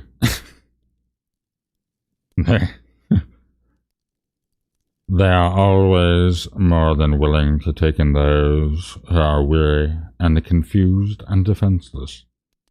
I have sent an owl ahead to notify them of our coming. In reality, the owl Dumbledaff had sent had only gone a few feet before landing on Doc's head and pecking him for the last 20 minutes. But the travelers pressed on regardless. Livenwell was the last old phony house south of the hills, and despite its large glowing neon celebritology sign, it was not easy to find. The sun was setting on the Wobbit and the sun was setting on the Wobbit and friends. Wait a minute, what?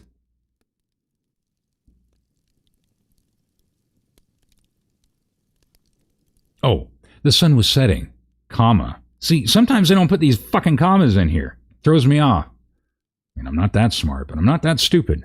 The sun was setting, and the Wobbit and friends had yet to arrive at their destination. The celebritology cosmology. It had been a complete cycle of the three... What? Oh, and so in celebritology cosmology, it had been a complete cycle of the 3 moons of Tatooine. Jesus. Now we got Star Wars in this goddamn thing. As they continued on their search for Livenwell, tea time passed, and so did supper time. And so did all manner of times invented by rich white people with too much time on their hands. Dumbledaff kept turning his mischief map this way and that way in an attempt to figure out where they were. His mischief map kept remaining an unhelpful and perturbed stick with ants on it. Okay. Finally, the entire party became so tired and hungry that they were willing to believe anything and trust anybody for even the faintest hope of nourishment and rest. This, of course, was when they found celebritology. There it was, a glorious, stark building at the bottom of a beautiful valley, and at the intersection of Ivar and Hollywood Boulevard. Jesus. Billy never forgot those final steps toward living well. The trees transformed into palms, and he could now faintly detect the smell of expensive cologne, Louis Vuitton, and the constant need for approval. Oh God, it smells like veganism, thought Billy. He looked up at the stars, and then he looked down and saw the stars all around him. The ones in the sky were burning bright and glorious. The ones around him were just tan. Then there came a rush of song emerging from the windows of Porsches passing by. And again, I'm not going to sing, so you're shit out of luck. Oh, look at us singing. Our diamonds are blinging. Grammys, we're winning, and Botox beginning. Oh, tra-la-la, the golden hills of Cali. Oh, why are you staring? Is our beauty that glaring? Okay. Yes, it is. Feel free to keep staring. That's Versace we're wearing. Trill-lee-lee-lee-lolly. Almost sounded like I was drunk there for a second. One more Emmy. Gee golly. Oh, my personal trainer is phoning. Who keeps my muscles oh so growing? More honing, more toning than fake bronzing I'm going. Come Wobbit and friends. Makeover time. It won't cost a dime. Although to be fair, I'm not fluent in dimes. How long is this goddamn song? Okay. Oh! First we'll go playing. Then to space gods praying. Don't be nervous. We're famous. Oh, that our church is from Uranus.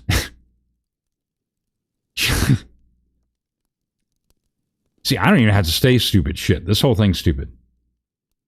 Just join in our ways and give it to the days. And every day we thank Elron. We're stuck doing plays.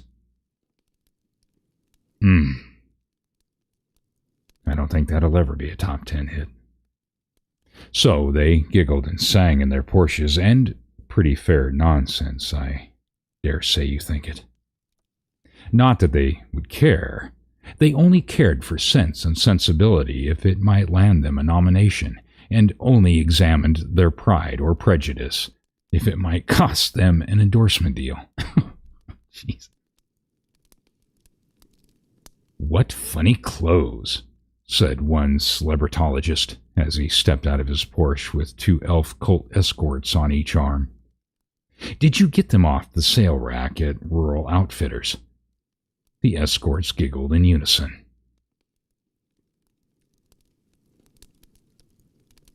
Yeah, right, Heidi? Yeah. Yeah, it was like the story that we did last week, and I'm trying to speak in German while they wrote it in a German-type accent for that one fat chick that I was trying to read. Yeah, that was totally confusing. They should just wrote it in regular English, and that would have been fine. This makes my head hurt. Despite the offensiveness of the celebritologist's comment, the Wobbit and friends looked past his rudeness and into his magnificent complexion and ridiculously good looks. Hoary, Slory, and Courtney were especially flustered, waving, smiling, and attempting to have his celebrity children all at once. He laughed and...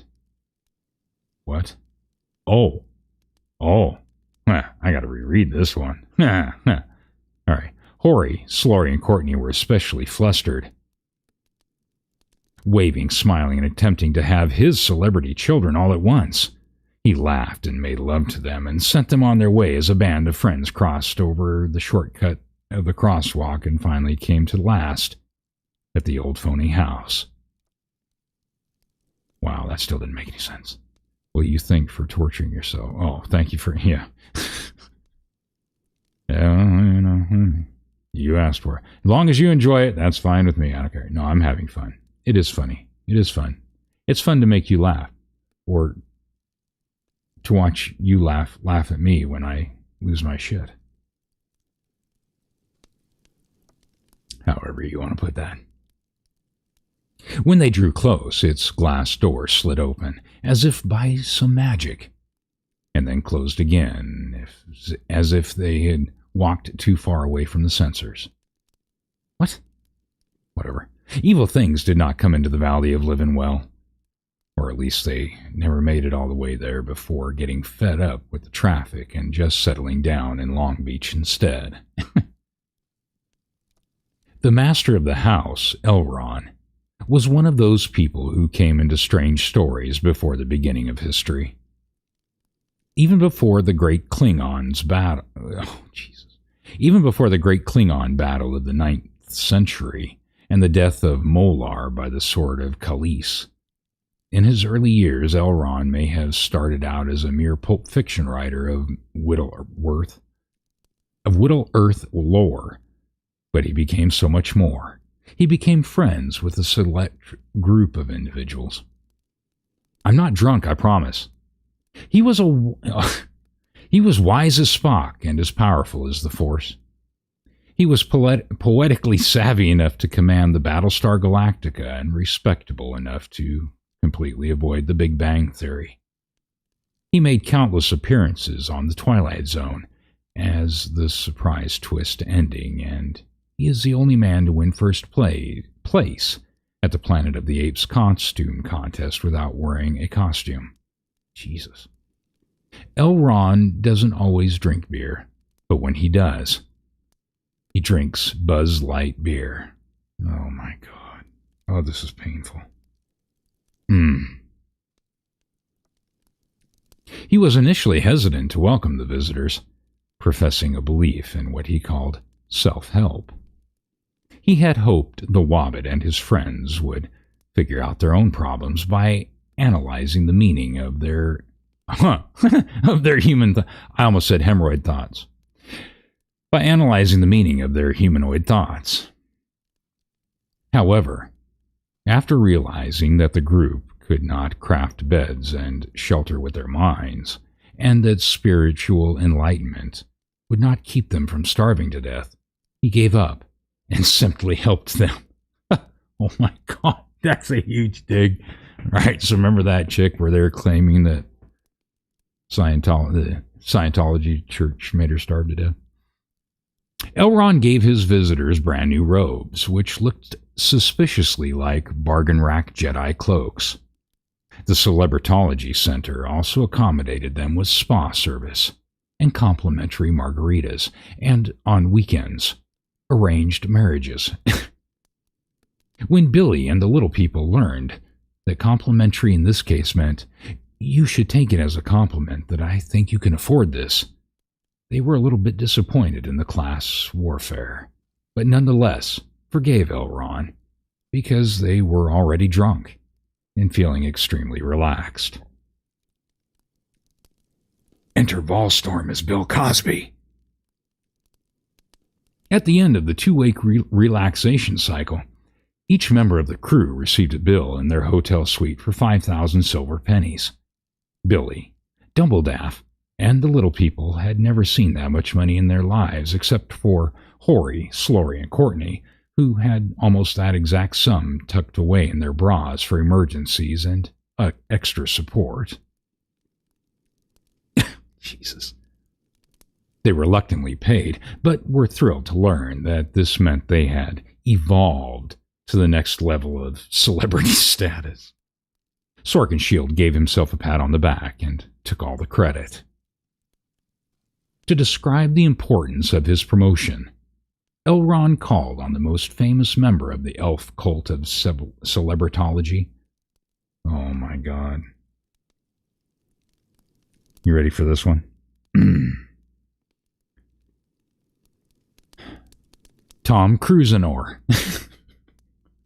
Jesus.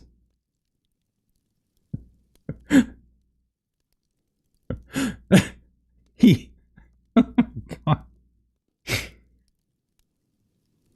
All right, anybody seen Dirty Dancing? No. Not Dirty Dancing. Shit. Whatever that movie was that he was in. All right. The most famous member of the elf cult of celebritology, Tom Cruisinor. He slid onto the scene in a dress shirt and tidy whities, having just finished rubbing his naked body on an ottoman for 3 hours.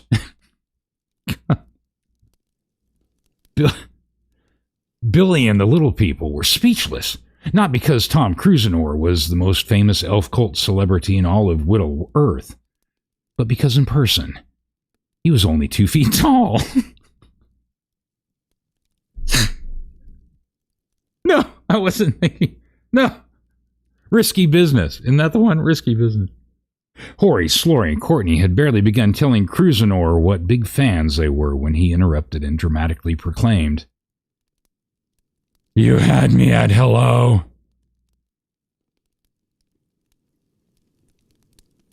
He had never acquired the skill of paying attention to people past the first word they said to him. But for some reason, every time he tried to tell them this, they gasped and applauded. The sisters were no exception, as Horace squealed with excitement, Slory passed out, and Courtney became visibly aroused. Sounds like gutters, Pop. Yeah. Congratulations on evolving to the next level of celebrity status, Cruisinor informed them, reading from his script. By staying here at Living Well, paying 5,000 silver pennies, and exhibiting the inherent qualities of potential stardom, you have already achieved the level of 1. I think I recognize that person from somewhere celebrity status. What?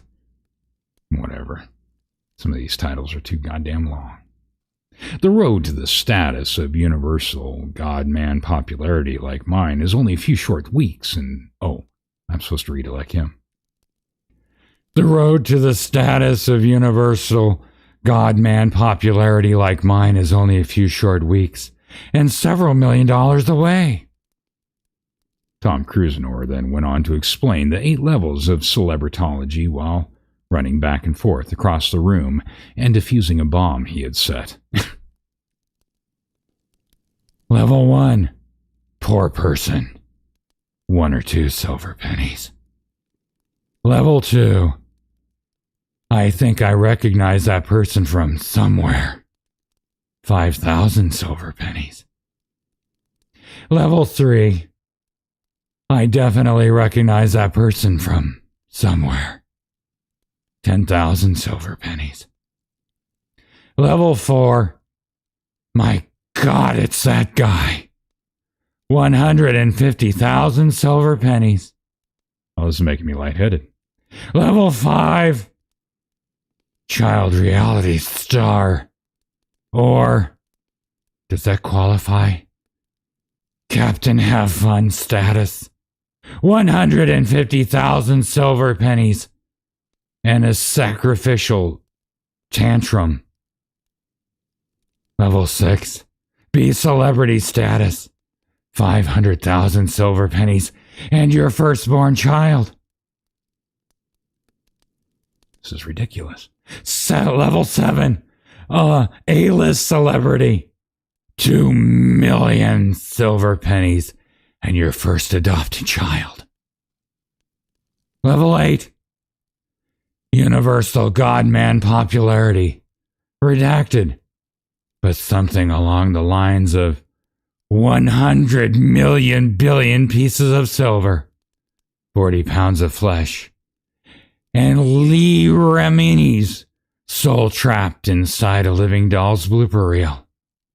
Holy shit, I'm lightheaded. Wow.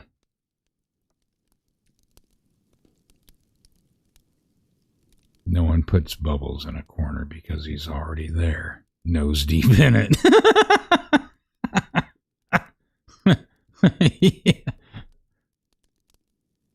Yeah. Wow. I need to breathe in a paper bag. I got too much oxygen there for a minute. If they were to make it to universal God-man popularity, Billy and the little people were told that they would have to be initiated on board a secret spaceship where only the most popular celebrities gained admittance. The ship was named the Millennium Falcon, and it was piloted by none other than celebritologist John All right. I can't say how they have his last name written out here, so this is where Volva steps in. Celebritologist John Volva, who personally gave every passenger a deep tissue massage before they went to bed, whether they wanted it or not. Billy sensed that perhaps Livinwell was not the place for a Wobbit. He was beginning to have body image issues, which, for a Wobbit, meant that he wasn't beginning to see images of his body in the mirror. Sorkin Shield felt that he wasn't getting the recognition he deserved, and Dumbledaff felt that for once he was not the craziest person in the room. So despite the flirty texts from John Volva and the blindsiding smiles from Tom Cruisenor's dreamy lips, they decided that they couldn't stay in Livinwell. "I feel the need for speed," Tom told them. Jesus. Oh, this is painful. "You're foaming at the mouth," the little people replied. "We can't understand you." Tom Cruisenor departed, disgruntled with a homemade Academy Award in hand and a strange desire to go kill a psychiatrist and eat his still-beating heart. Only Kiwi seemed impressed. Birds are easily impressed. And yet non-existent. So saith the expert. Before Billy and his friends left Livinwell, Elron requested to see the sword they had brought from the internet troll's lair. Of course, he could not tell them much about the weapons upon inspection, as his expertise was in lightsabers. These were just regular swords used as Italian sausage cleavers in the Moblin Wars. Oh my God. He was able to deduce, however, that Sorkin Shield's sword was called Porkist, the infamous Moblin skewering sword of old. Dumbledaff's sword was named Hamdring, the meat carver that the king of Fondleme was more... What? The king of Fondlin? Fondlin, not Fondleme. Well, either way, whatever. The king of Fondlin once wore before being forced out of office by allegations of sexually appropriate behavior in the workplace. Oh. "Yar, whence did the internet trolls get them, I wonder?" said Sorkin Shield. Finally, a funny voice, looking at his sausage cleaver with new interest. "Well, I could not say," said Elron, "but one may guess that the trolls got them off eBay or through a Groupon discount. I have always heard the whispers of forgotten treasures in the minds of Mamma Mia since the little people... Let me reread that.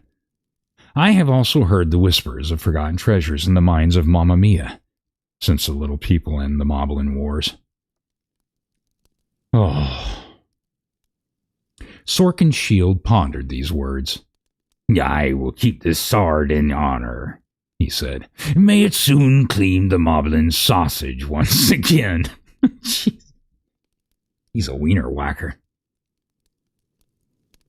Everyone looked at Loin and Groin, but were too busy reviving Doc, whom Cruisenor had run through with his samurai sword on his way out. What did he say? "I'm the king of getting fondled. At least I make myself happy." Yes, Shizzy and I have talked about that many times, and he has, on more than one occasion, been the unfortunate victim of the stranger. All of a sudden, as Elron gazed at the map, Mystical poon runes glowed upon the surface, revealing its secret contents. Elrond was able to read the poon runes because, as you know, every member of the Harvard Lampoon is guaranteed to become a celebrity, earning automatic admittance to the elf cult of celebritology, and occasionally a polite hello from B.J. Novak. You gotta watch out for them Poontang runes. Ah, yes. Poon runes, said Elrond. The writers of the Harvard Lampoon invented them so they could spend a century and a half printing a magazine that's literally unreadable. But how do we reveal the secrets of Poon? asked Tori unironically. I think that's a little different than My Secret Garden. Or maybe it's the same thing. I'm not sure where she's going with this. Why do I keep talking like that in this voice? In order to see the Poon runes, said Elrond, you have to drink the same amount of beer that the members of the Lampoon drank when they wrote them. You also have to download the Harvard Lampoon's free iPad app and follow them on Twitter at whatever their Twitter thing is. Expel Uranus, Dumbledore yelled. Expel Uranus. And he grabbed the map from Elrond's hand, vexed that the mysterious leader should find this out first. What says it? He asked. Elrond squinted at the runes. It says, watch Conan weeknights on TBS. The Wobbit and his friends were not sure of the meaning of this Poon rune. But one thing was clear. The Harvard Lampoon is really, really cool. And you should tell your friends that it still exists. Unused to such short messages, Sorkin Shield asked if there was anything else written on the map. But Elrond shrugged.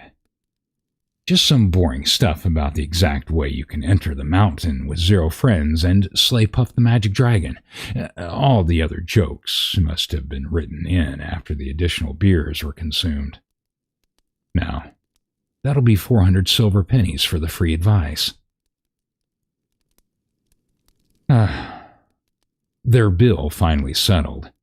Elrond took his leave, requesting, "Beam me up," to any celebritologist on the floors above.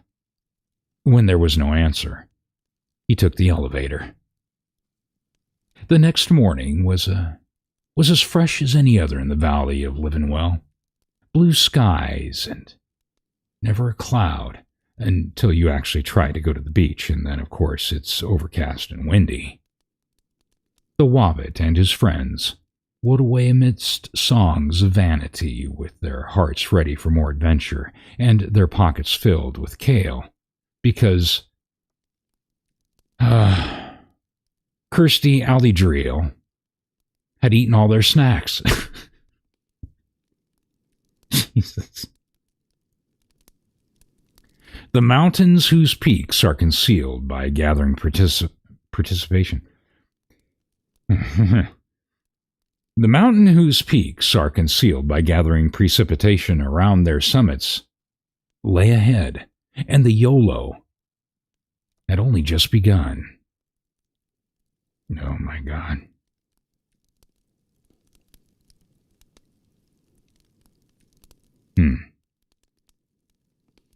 Overtook in underwear. Really? All right. Well, that is 2 hours and 14 minutes. Do you want me to continue the pain, or shall I just let you slowly limp away and recover for another time? Oh, I should go back and read the chat since we're on a break here. What did I miss? Oh my God. Jazz was in so much pain, she wanted to be kicked to another channel, apparently.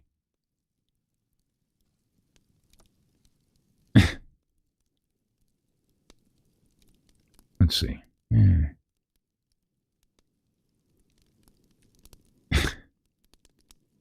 Even dogs want shit where they sleep. Yeah, no, mine shits right in front of my shop door. Oh, turd.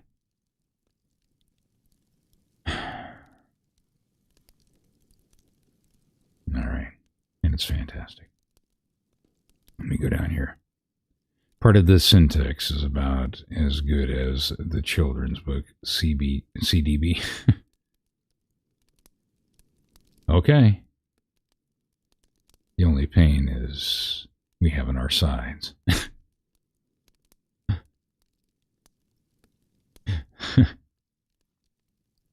All right. Well, okay. If you want, we can continue on.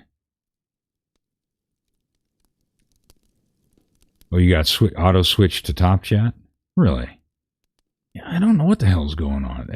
YouTube, it's just doing some weird stuff. Yes, I'm a glutton for punishment. Keep going. How many people are in here? I can't even see how many people we have in here. That's fine. We could do that. Tell you what.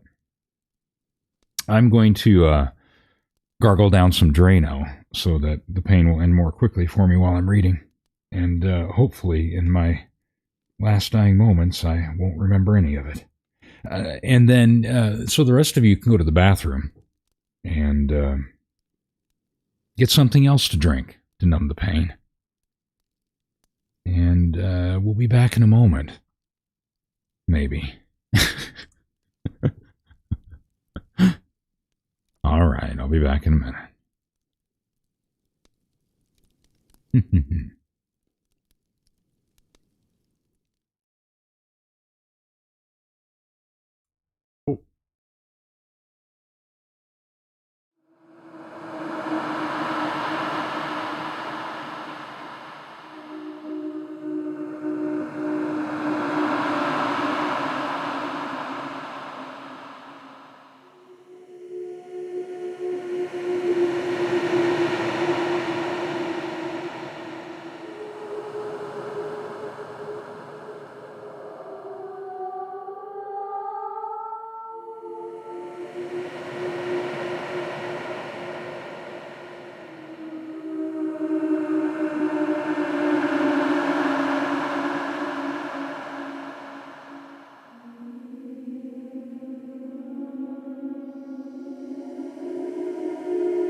my God. Yep, you're right.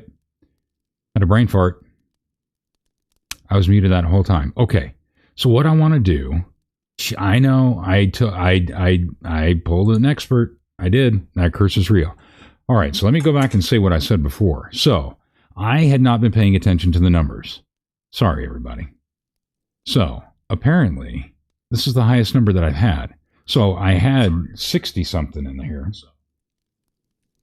And 62, 60, some 64 around that, something like that. Anyway, so Shizzy, go ahead and throw back in the link for your channel and for tomorrow night's Sunday Night Spice. So everybody, if you didn't catch that before, check us out tomorrow on Shizzy's channel at Sunday Night Spice, where we're going to tell another story in ridiculous voices and have fun doing that. That's our end of the weekend wrap up, and before Monday kicks you in the teeth, time to have fun. More ridiculous stories. So, yeah. So anyway, if everybody's done walking the dog or playing with themselves or playing stranger, we'll get back to the story. Yeah. All right. Now, since Frank said boomer, I'm assuming that you can hear me now. So here we go.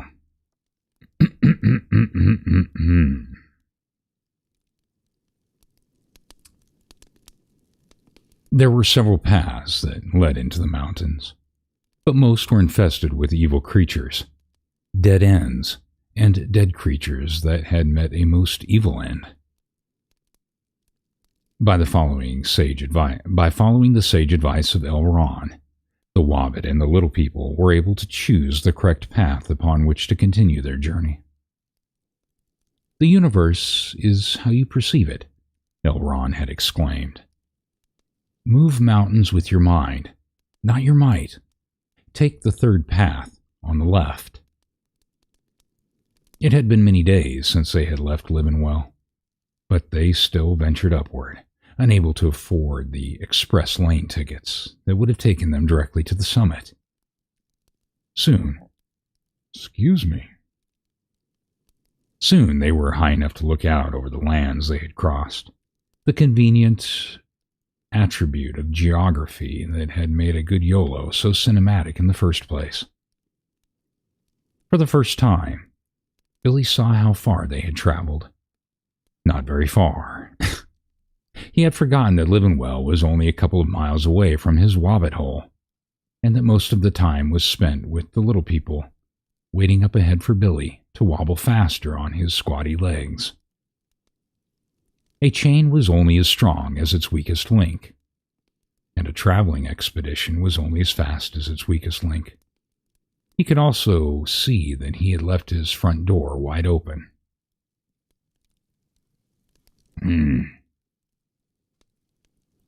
Is the dress okay? The Little People were quiet, and even Hoary, Slory, and Courtney had given up on complaining once they realized how hot they looked covered in volcanic ash. The silence was broken only by the sound of water flowing from the ice-capped peaks, reminding them all how much they had used the bathroom. Billy was concerned about the YOLO. Dumbledaff was worried too, noting that the centaurs they were riding seemed to have been horrifically disfigured. The YOLO was in grave danger. At the pace they were going, it might very well have taken them more than a lifetime. But a mountain was no place to move quickly, as one wrong step could send a traveler plummeting. A mountain climber falling thousands of feet to his death was nothing remarkable in the area, as the land of foolhardy idiot mountain climbers was just down the way. But if one of our merry band was to fall, they'd be left with the remaining dreaded number of 13 travelers, a big no-no in the YOLO department.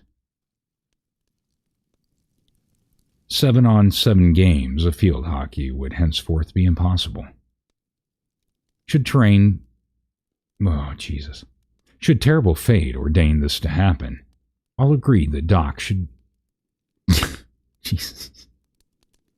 All agreed that Doc should end himself to get it back on an even 12. The bleak was only turning bleaker. Billy implored Dumbledore to do something to boost morale. The wizard cleared his throat. On YOLOs, you are to expect the unexpected. As you may expect, this would leave the previously expected unexpected. We can't be expected to expect both the expected and unexpected. He pulled a broken, entirely unusual, bright pink umbrella from his cloak. I am expecting rain. Oh my God. With that, the sound of thunder from the east echoed through the mountains. Billy shivered with fear, which, thanks to the energy-amplifying properties of his fat rolls, shook the entire mountain even more. Oh my God. Excuse me. Boulders tumbled down from the cliffs, loosened from their centuries-old lodgings by the Wobbit-induced rumble. The rocks were almost as difficult to dodge as the raindrops, and a good deal more difficult to swallow. The band took cover under a hanging boulder, hoping it wouldn't fall and squash them, rendering the next 9 chapters pointless. The wind whipped about and blew the rain sideways into the cave. Loin and Groin began unpacking the food bags. "Quickly! Help us drain the sacks!" Loin cried. "We need to rub them out so the wetness doesn't stick!" "Quick! Shizzy, get in there! Help him rub it out!"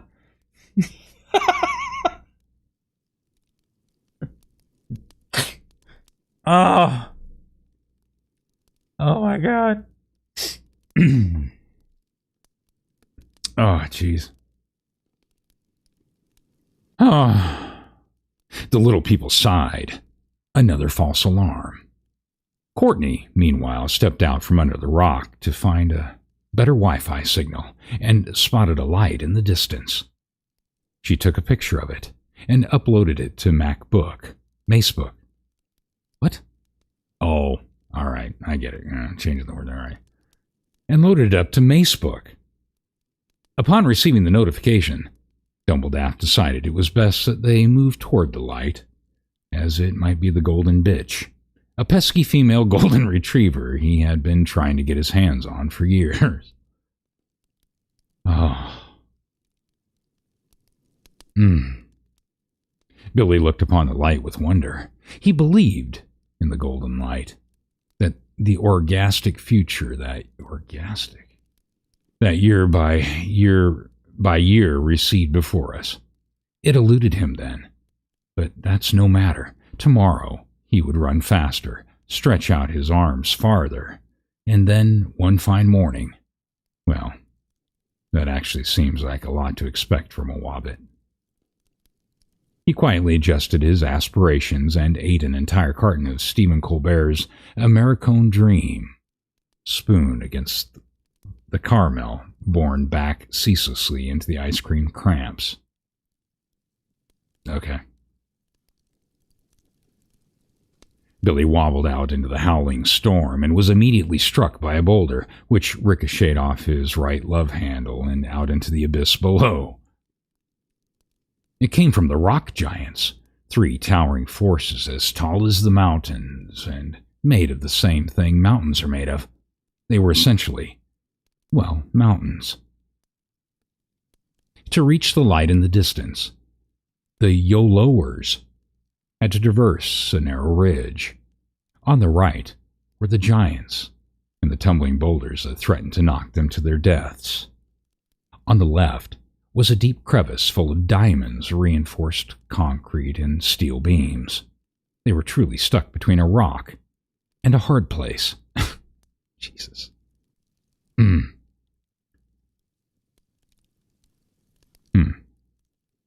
I'll just do my pirate voice again. Whatever. Arr, let's go again, said one giant. On 3. Rock, paper, scissors, shoot. Are we throwing on scissors or on shoot this time? We've been playing this game for centuries, Dave. You know we go on shoot. After 400 years, the other 2 rock giants were rather sick of Dave's mind games. Well, apparently MLS has entered the story. They each raised a fist. Rock, paper, scissors, shoot. They all threw rocks. It was their millionth tie in a row. The mountaineers... Wait a minute, what? Oh, the mountain climbers that they had imprisoned as scorekeepers put up his 1 million ties banner and launched some confetti, but it was too small for the giants to see. The giants yelled in anger at themselves and at one another. They kicked and punched the mountainside, sending boulders tumbling down toward the little people. Why don't you idiots ever throw anything other than rocks? It was a classic reverse psychology. Why don't you throw something other than rocks? Reverse psychology in reverse. Maybe I will. Oh, maybe I will. Watch this. The giants all steadied their hands. Rock, paper, scissors, shoot. They all threw rock. Dave's mind games were such a bitch. No, sorry. Oh, I misread that part. Dave's mind games were such bullshit. At last, our weary travelers arrived at a landing safe from the giant's wrath. They could now see the light was a pink, yellow, and neon sign, an arrow pointing to the entrance of a cave. The words, "No evil beasts here," blinked on and off, connected to one of the longest power cords in the land. As a precaution, Sorkinshield checked his phone, but the cave proved not to have a 5-star rating on Welp. Ugh. Wait a minute, who was this? Oh. Not an ideal location, noted the top comment, but what this cave lacks in amenities, it definitely makes up for in no evil beasts.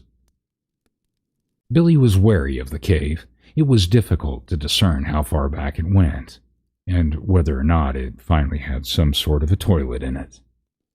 But the rest of the company had already begun to unpack, and Dumbledaff was busy ordering a stalagmite in the corner, not to be Valdemancer anymore.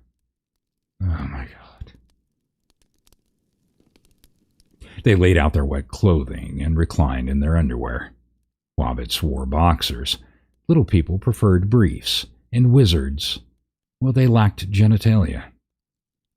Before long, everyone was asleep, save Billy.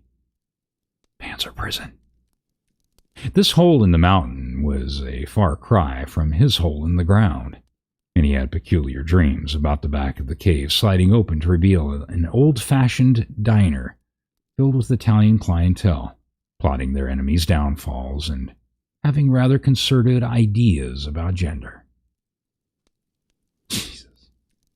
Billy lay frozen as one of the waiters walked out the door, flipped off the light switch for the neon arrow, and hung a new sign which read, "Moblin Cave, Grand Opening." The waiter grabbed the ponies and led them into the eatery, but not before Billy could yell, "Stop, thief! Thief, who isn't me!" The little people awoke with a start. Dumbledaff, who slept with his eyes, mouth, and ears and nose open, lay on the floor drooling. Buffer smacked him upside the head for a few minutes until he arose without so much as blinking, coughing, listening, or trimming his nose hairs. "Someone has taken our ponies and disappeared behind the wall." "The poor unicorns," exclaimed Dumbledore. "Necromort probably drank them." Jesus. Everybody would have asked who Necromort was if just then Billy hadn't spotted something less important. I think this place is called Nino's Italian Eatery, speculated Billy, pointing to the sign that said Nino's Italian Eatery. This was a legitimately good guess on the Wobbit's part, considering his illiteracy. Aye, moblins, yelled Sorkin Shield just as 6 million moblins began pouring out the reappearing front door. Some were in chef aprons, others in three-piece suits, but all had slicked back hair and smelled of carnations and garlic. They rushed toward the YOLOers, snatching each one up until they reached Ballin and Drawlin. Are these guys with you? They asked. We are mighty little... Oh, wait a minute. Oh, we are mighty little warriors, proclaimed Ballin and Drawlin. My voice is mixed up. You don't look like the others. We thought all little people looked identical. As proof, the moblins pointed to Feely and Kiwi, who were struggling mightily in the massive arms of a fedora-wearing moblin and pecking at a pile of seeds in the corner respectively. But those two are very close-knit biological brothers, protested Drawlin. This satisfied the moblins, who dragged the two little people away as they vigorously debated whether the moral victory of equal treatment they had just achieved was worth them and all of their friends getting killed by moblins. As they were shoved in the confectionery, one moblin cackled. Let's show our guests a good time in Jersey. The little people shuddered in fear. Everyone with ears had heard stories of old Jersey in the tales of old, and everyone without ears had smelled it as they were getting off the highway. There were scary places, and there were deadly places, and then there was Jersey.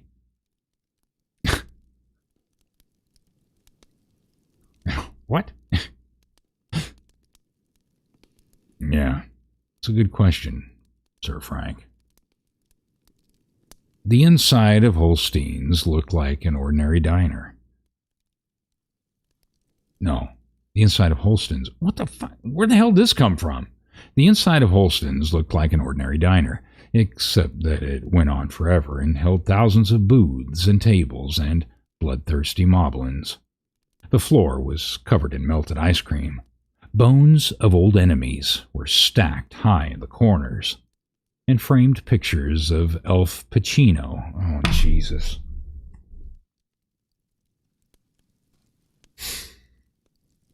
And pictures of Elf Pacino hung on the walls. Too bad I can't do his voice. Enjoy yourselves, the waiter implored, stopping to turn and shoot a moblin stealing singles from the register. The customers are finally here. Oh, the customers are family here. Ah. One order of the Phoenix, please, Jesus, said Dumbledaff, knocking over a couple of stools as he stumbled to the bar. He flipped a solid coin high into the air that landed in the bartender's shirt pocket.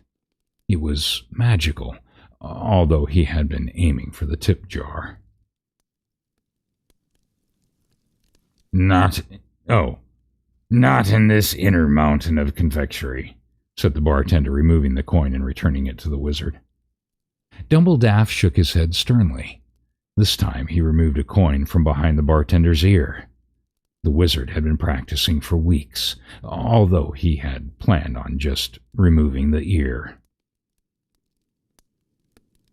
Maybe you didn't hear me the first time, said a voice from the corner. What? Oh, said a voice from the cornermost corner table. The little people and Billy turned to face a stocky, balding moblin with a gravelly voice. Whatever. And a goofy tuft of chest hair poking out from his bowling shirt. Ah, Valhalla. They knew him at once.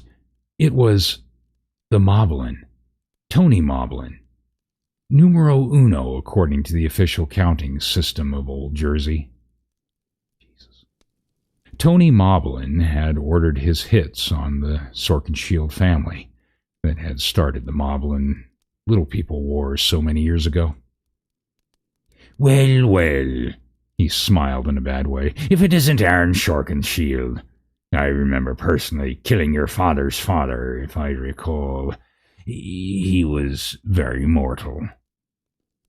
Sorkenshield took a quick glance around and sized up their chances.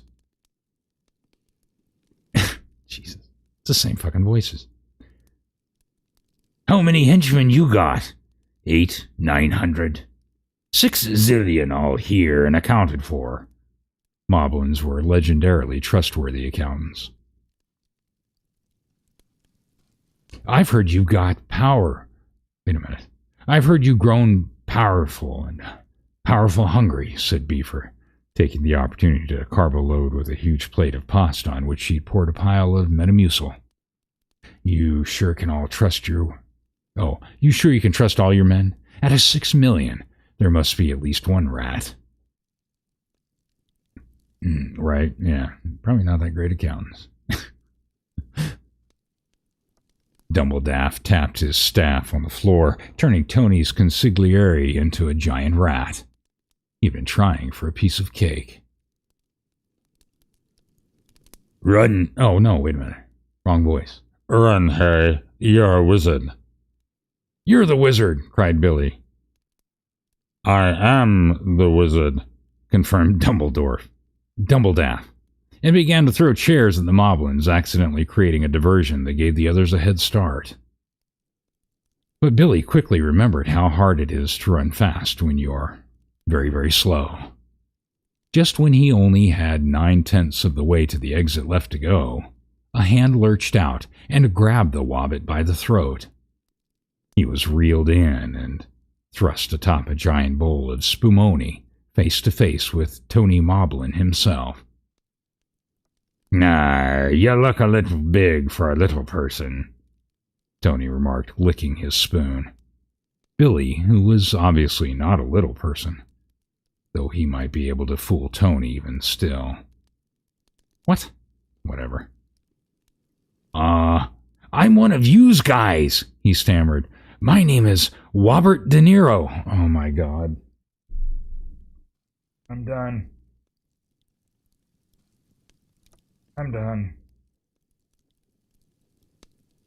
No. I think that was the final one right to the heart.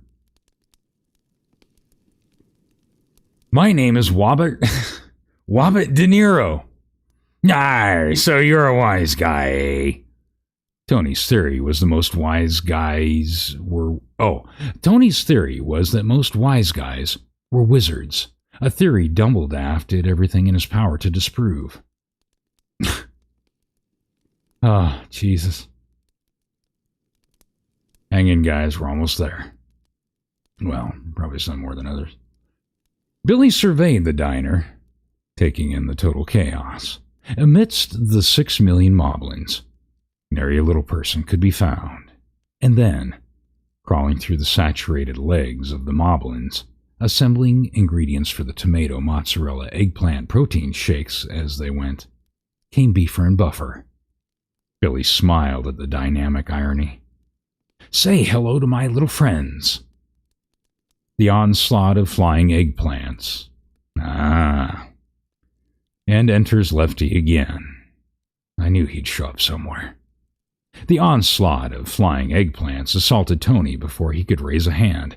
Billy seized his chance and bolted for the exit in the back of the restaurant, jogging the quickest that he had ever jogged. His secret was being in mortal danger and forgetting to breathe.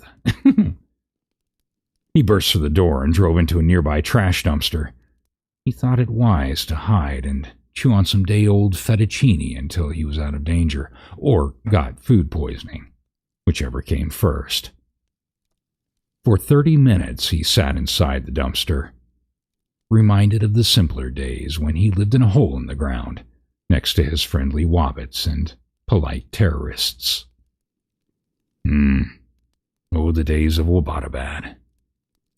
Just then, the door swung open, and he heard the pitter-patter of little people feet dart through the exit. With Peta, oh my God, Petas. With the pita-pata of moblin feet hot on their heels. Jesus. They've got sandwich feet. As they chased his friend into the mountain of Old Jersey, they sang a terrifying song. Its words would strike fear into any heart, even if its melody would make those same hearts desperately want to fall in love. Now, I'm going to read you a song, but don't fall in love with me. Borgata, Omerta, La Cosa Nostra. Head down to Jersey, like you're supposed to. Goodfellas and Goombas, bada boom, bada bing. Like Marciano we fight, and Sinatra we sing. Columbo, Luciano, Gambino, Capone. The factories we run, and the unions we own.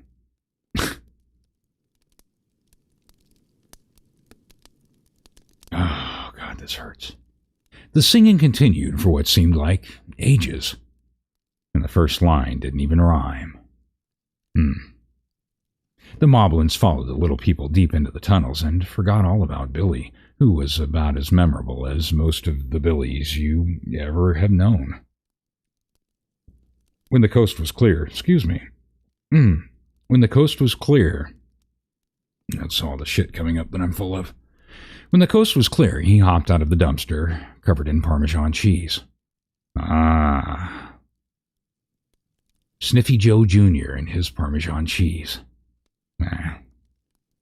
After a quick half hour of shredding most of his clothes and licking himself clean, he continued his trek into the depths of the mountain. Must have been on the side of the White House. Several roads stretched out before Billy. Some were twisty and turny, others spiraled downward for miles, and 2 roads diverged in a yellow wood. The Wobbit took the one less traveled by.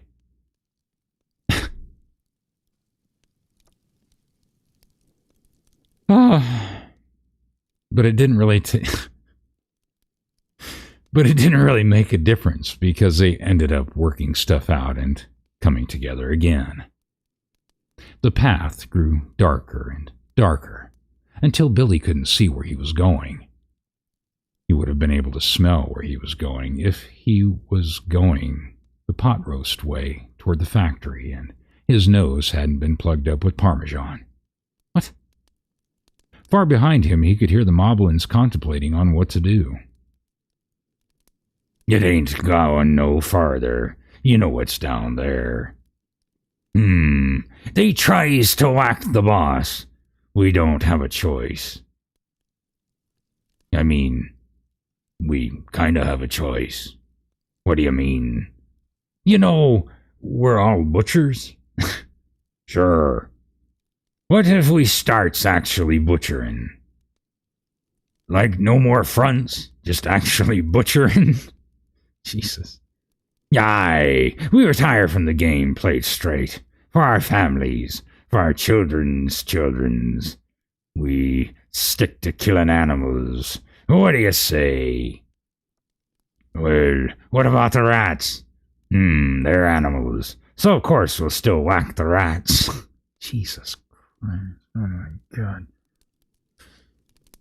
Billy was thoroughly frightened by the Moblins' reluctance to go further.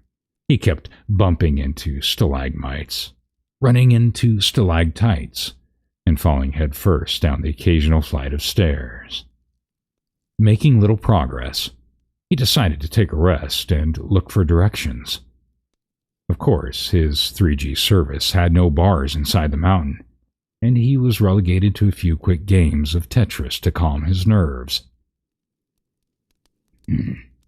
He pushed onward into the depths of Old Jersey, his phone's flashlight app leading the way. Back in Holston's Brookdale confectionery, Tony Moblin was sucking down Spumoni with anger. He had missed his chance to kill Sorkinshield, mortal enemy and rival screenwriter. The other moblins knew better than to disrupt him. Oh, we're almost there, I promise. The other moblins knew better than to disturb him. Plus, most of them were trying to get the consigliere out of the mousetrap.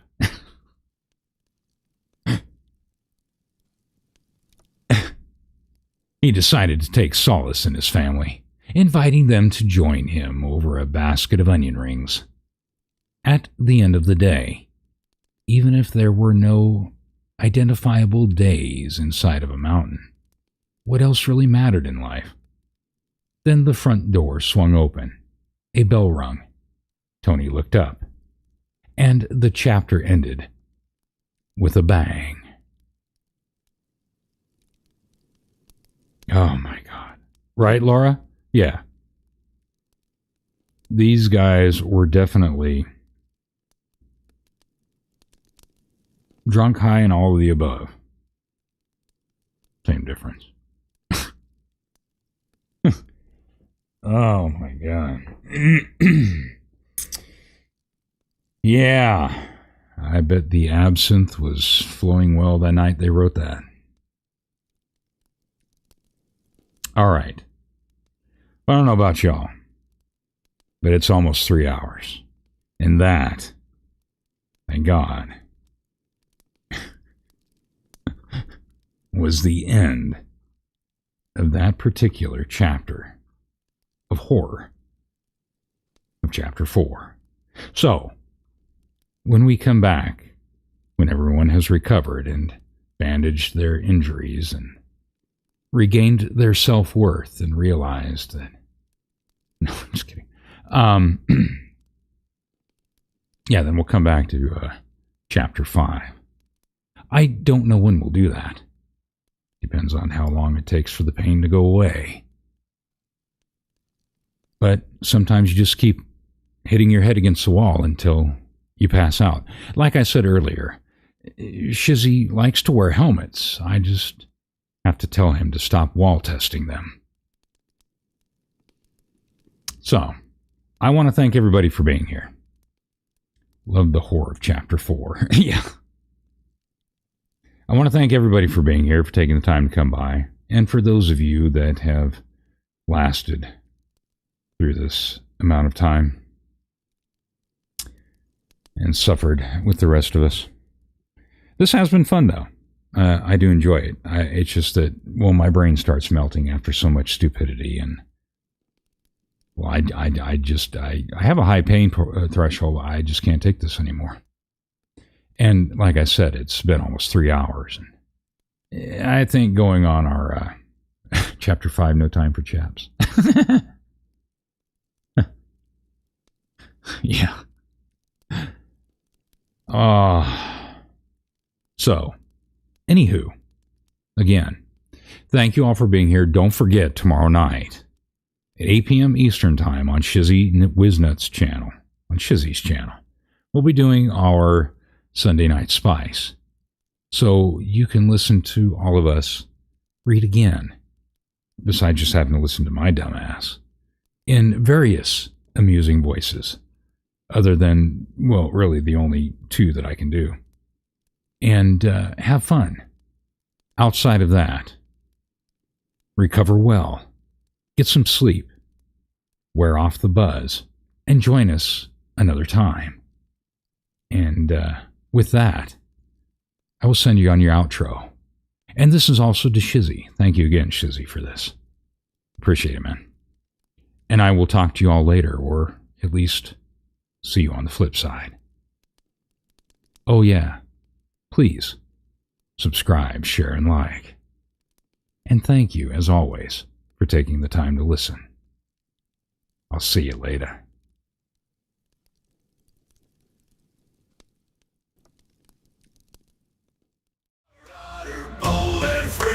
Chasing Elmo with a stun gun sea, laughing loud through the stormy sea. Always be.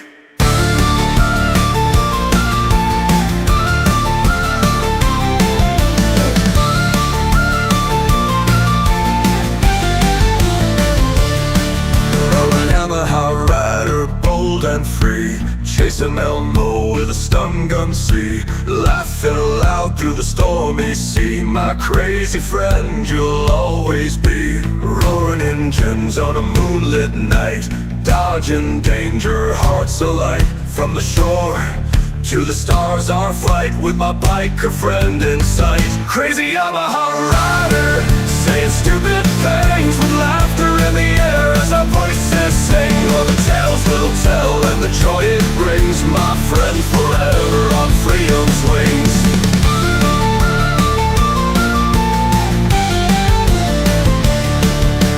Through the waves and the wild we roam, this Yamaha biker finds a home, telling tales with a joyful moan, stupid shit and laugh alone. From sunrise bright to twilight's end, forever riding with my friend. Through the storms, our hearts they'll mend, together on this path we wend. Crazy Yamaha rider, saying stupid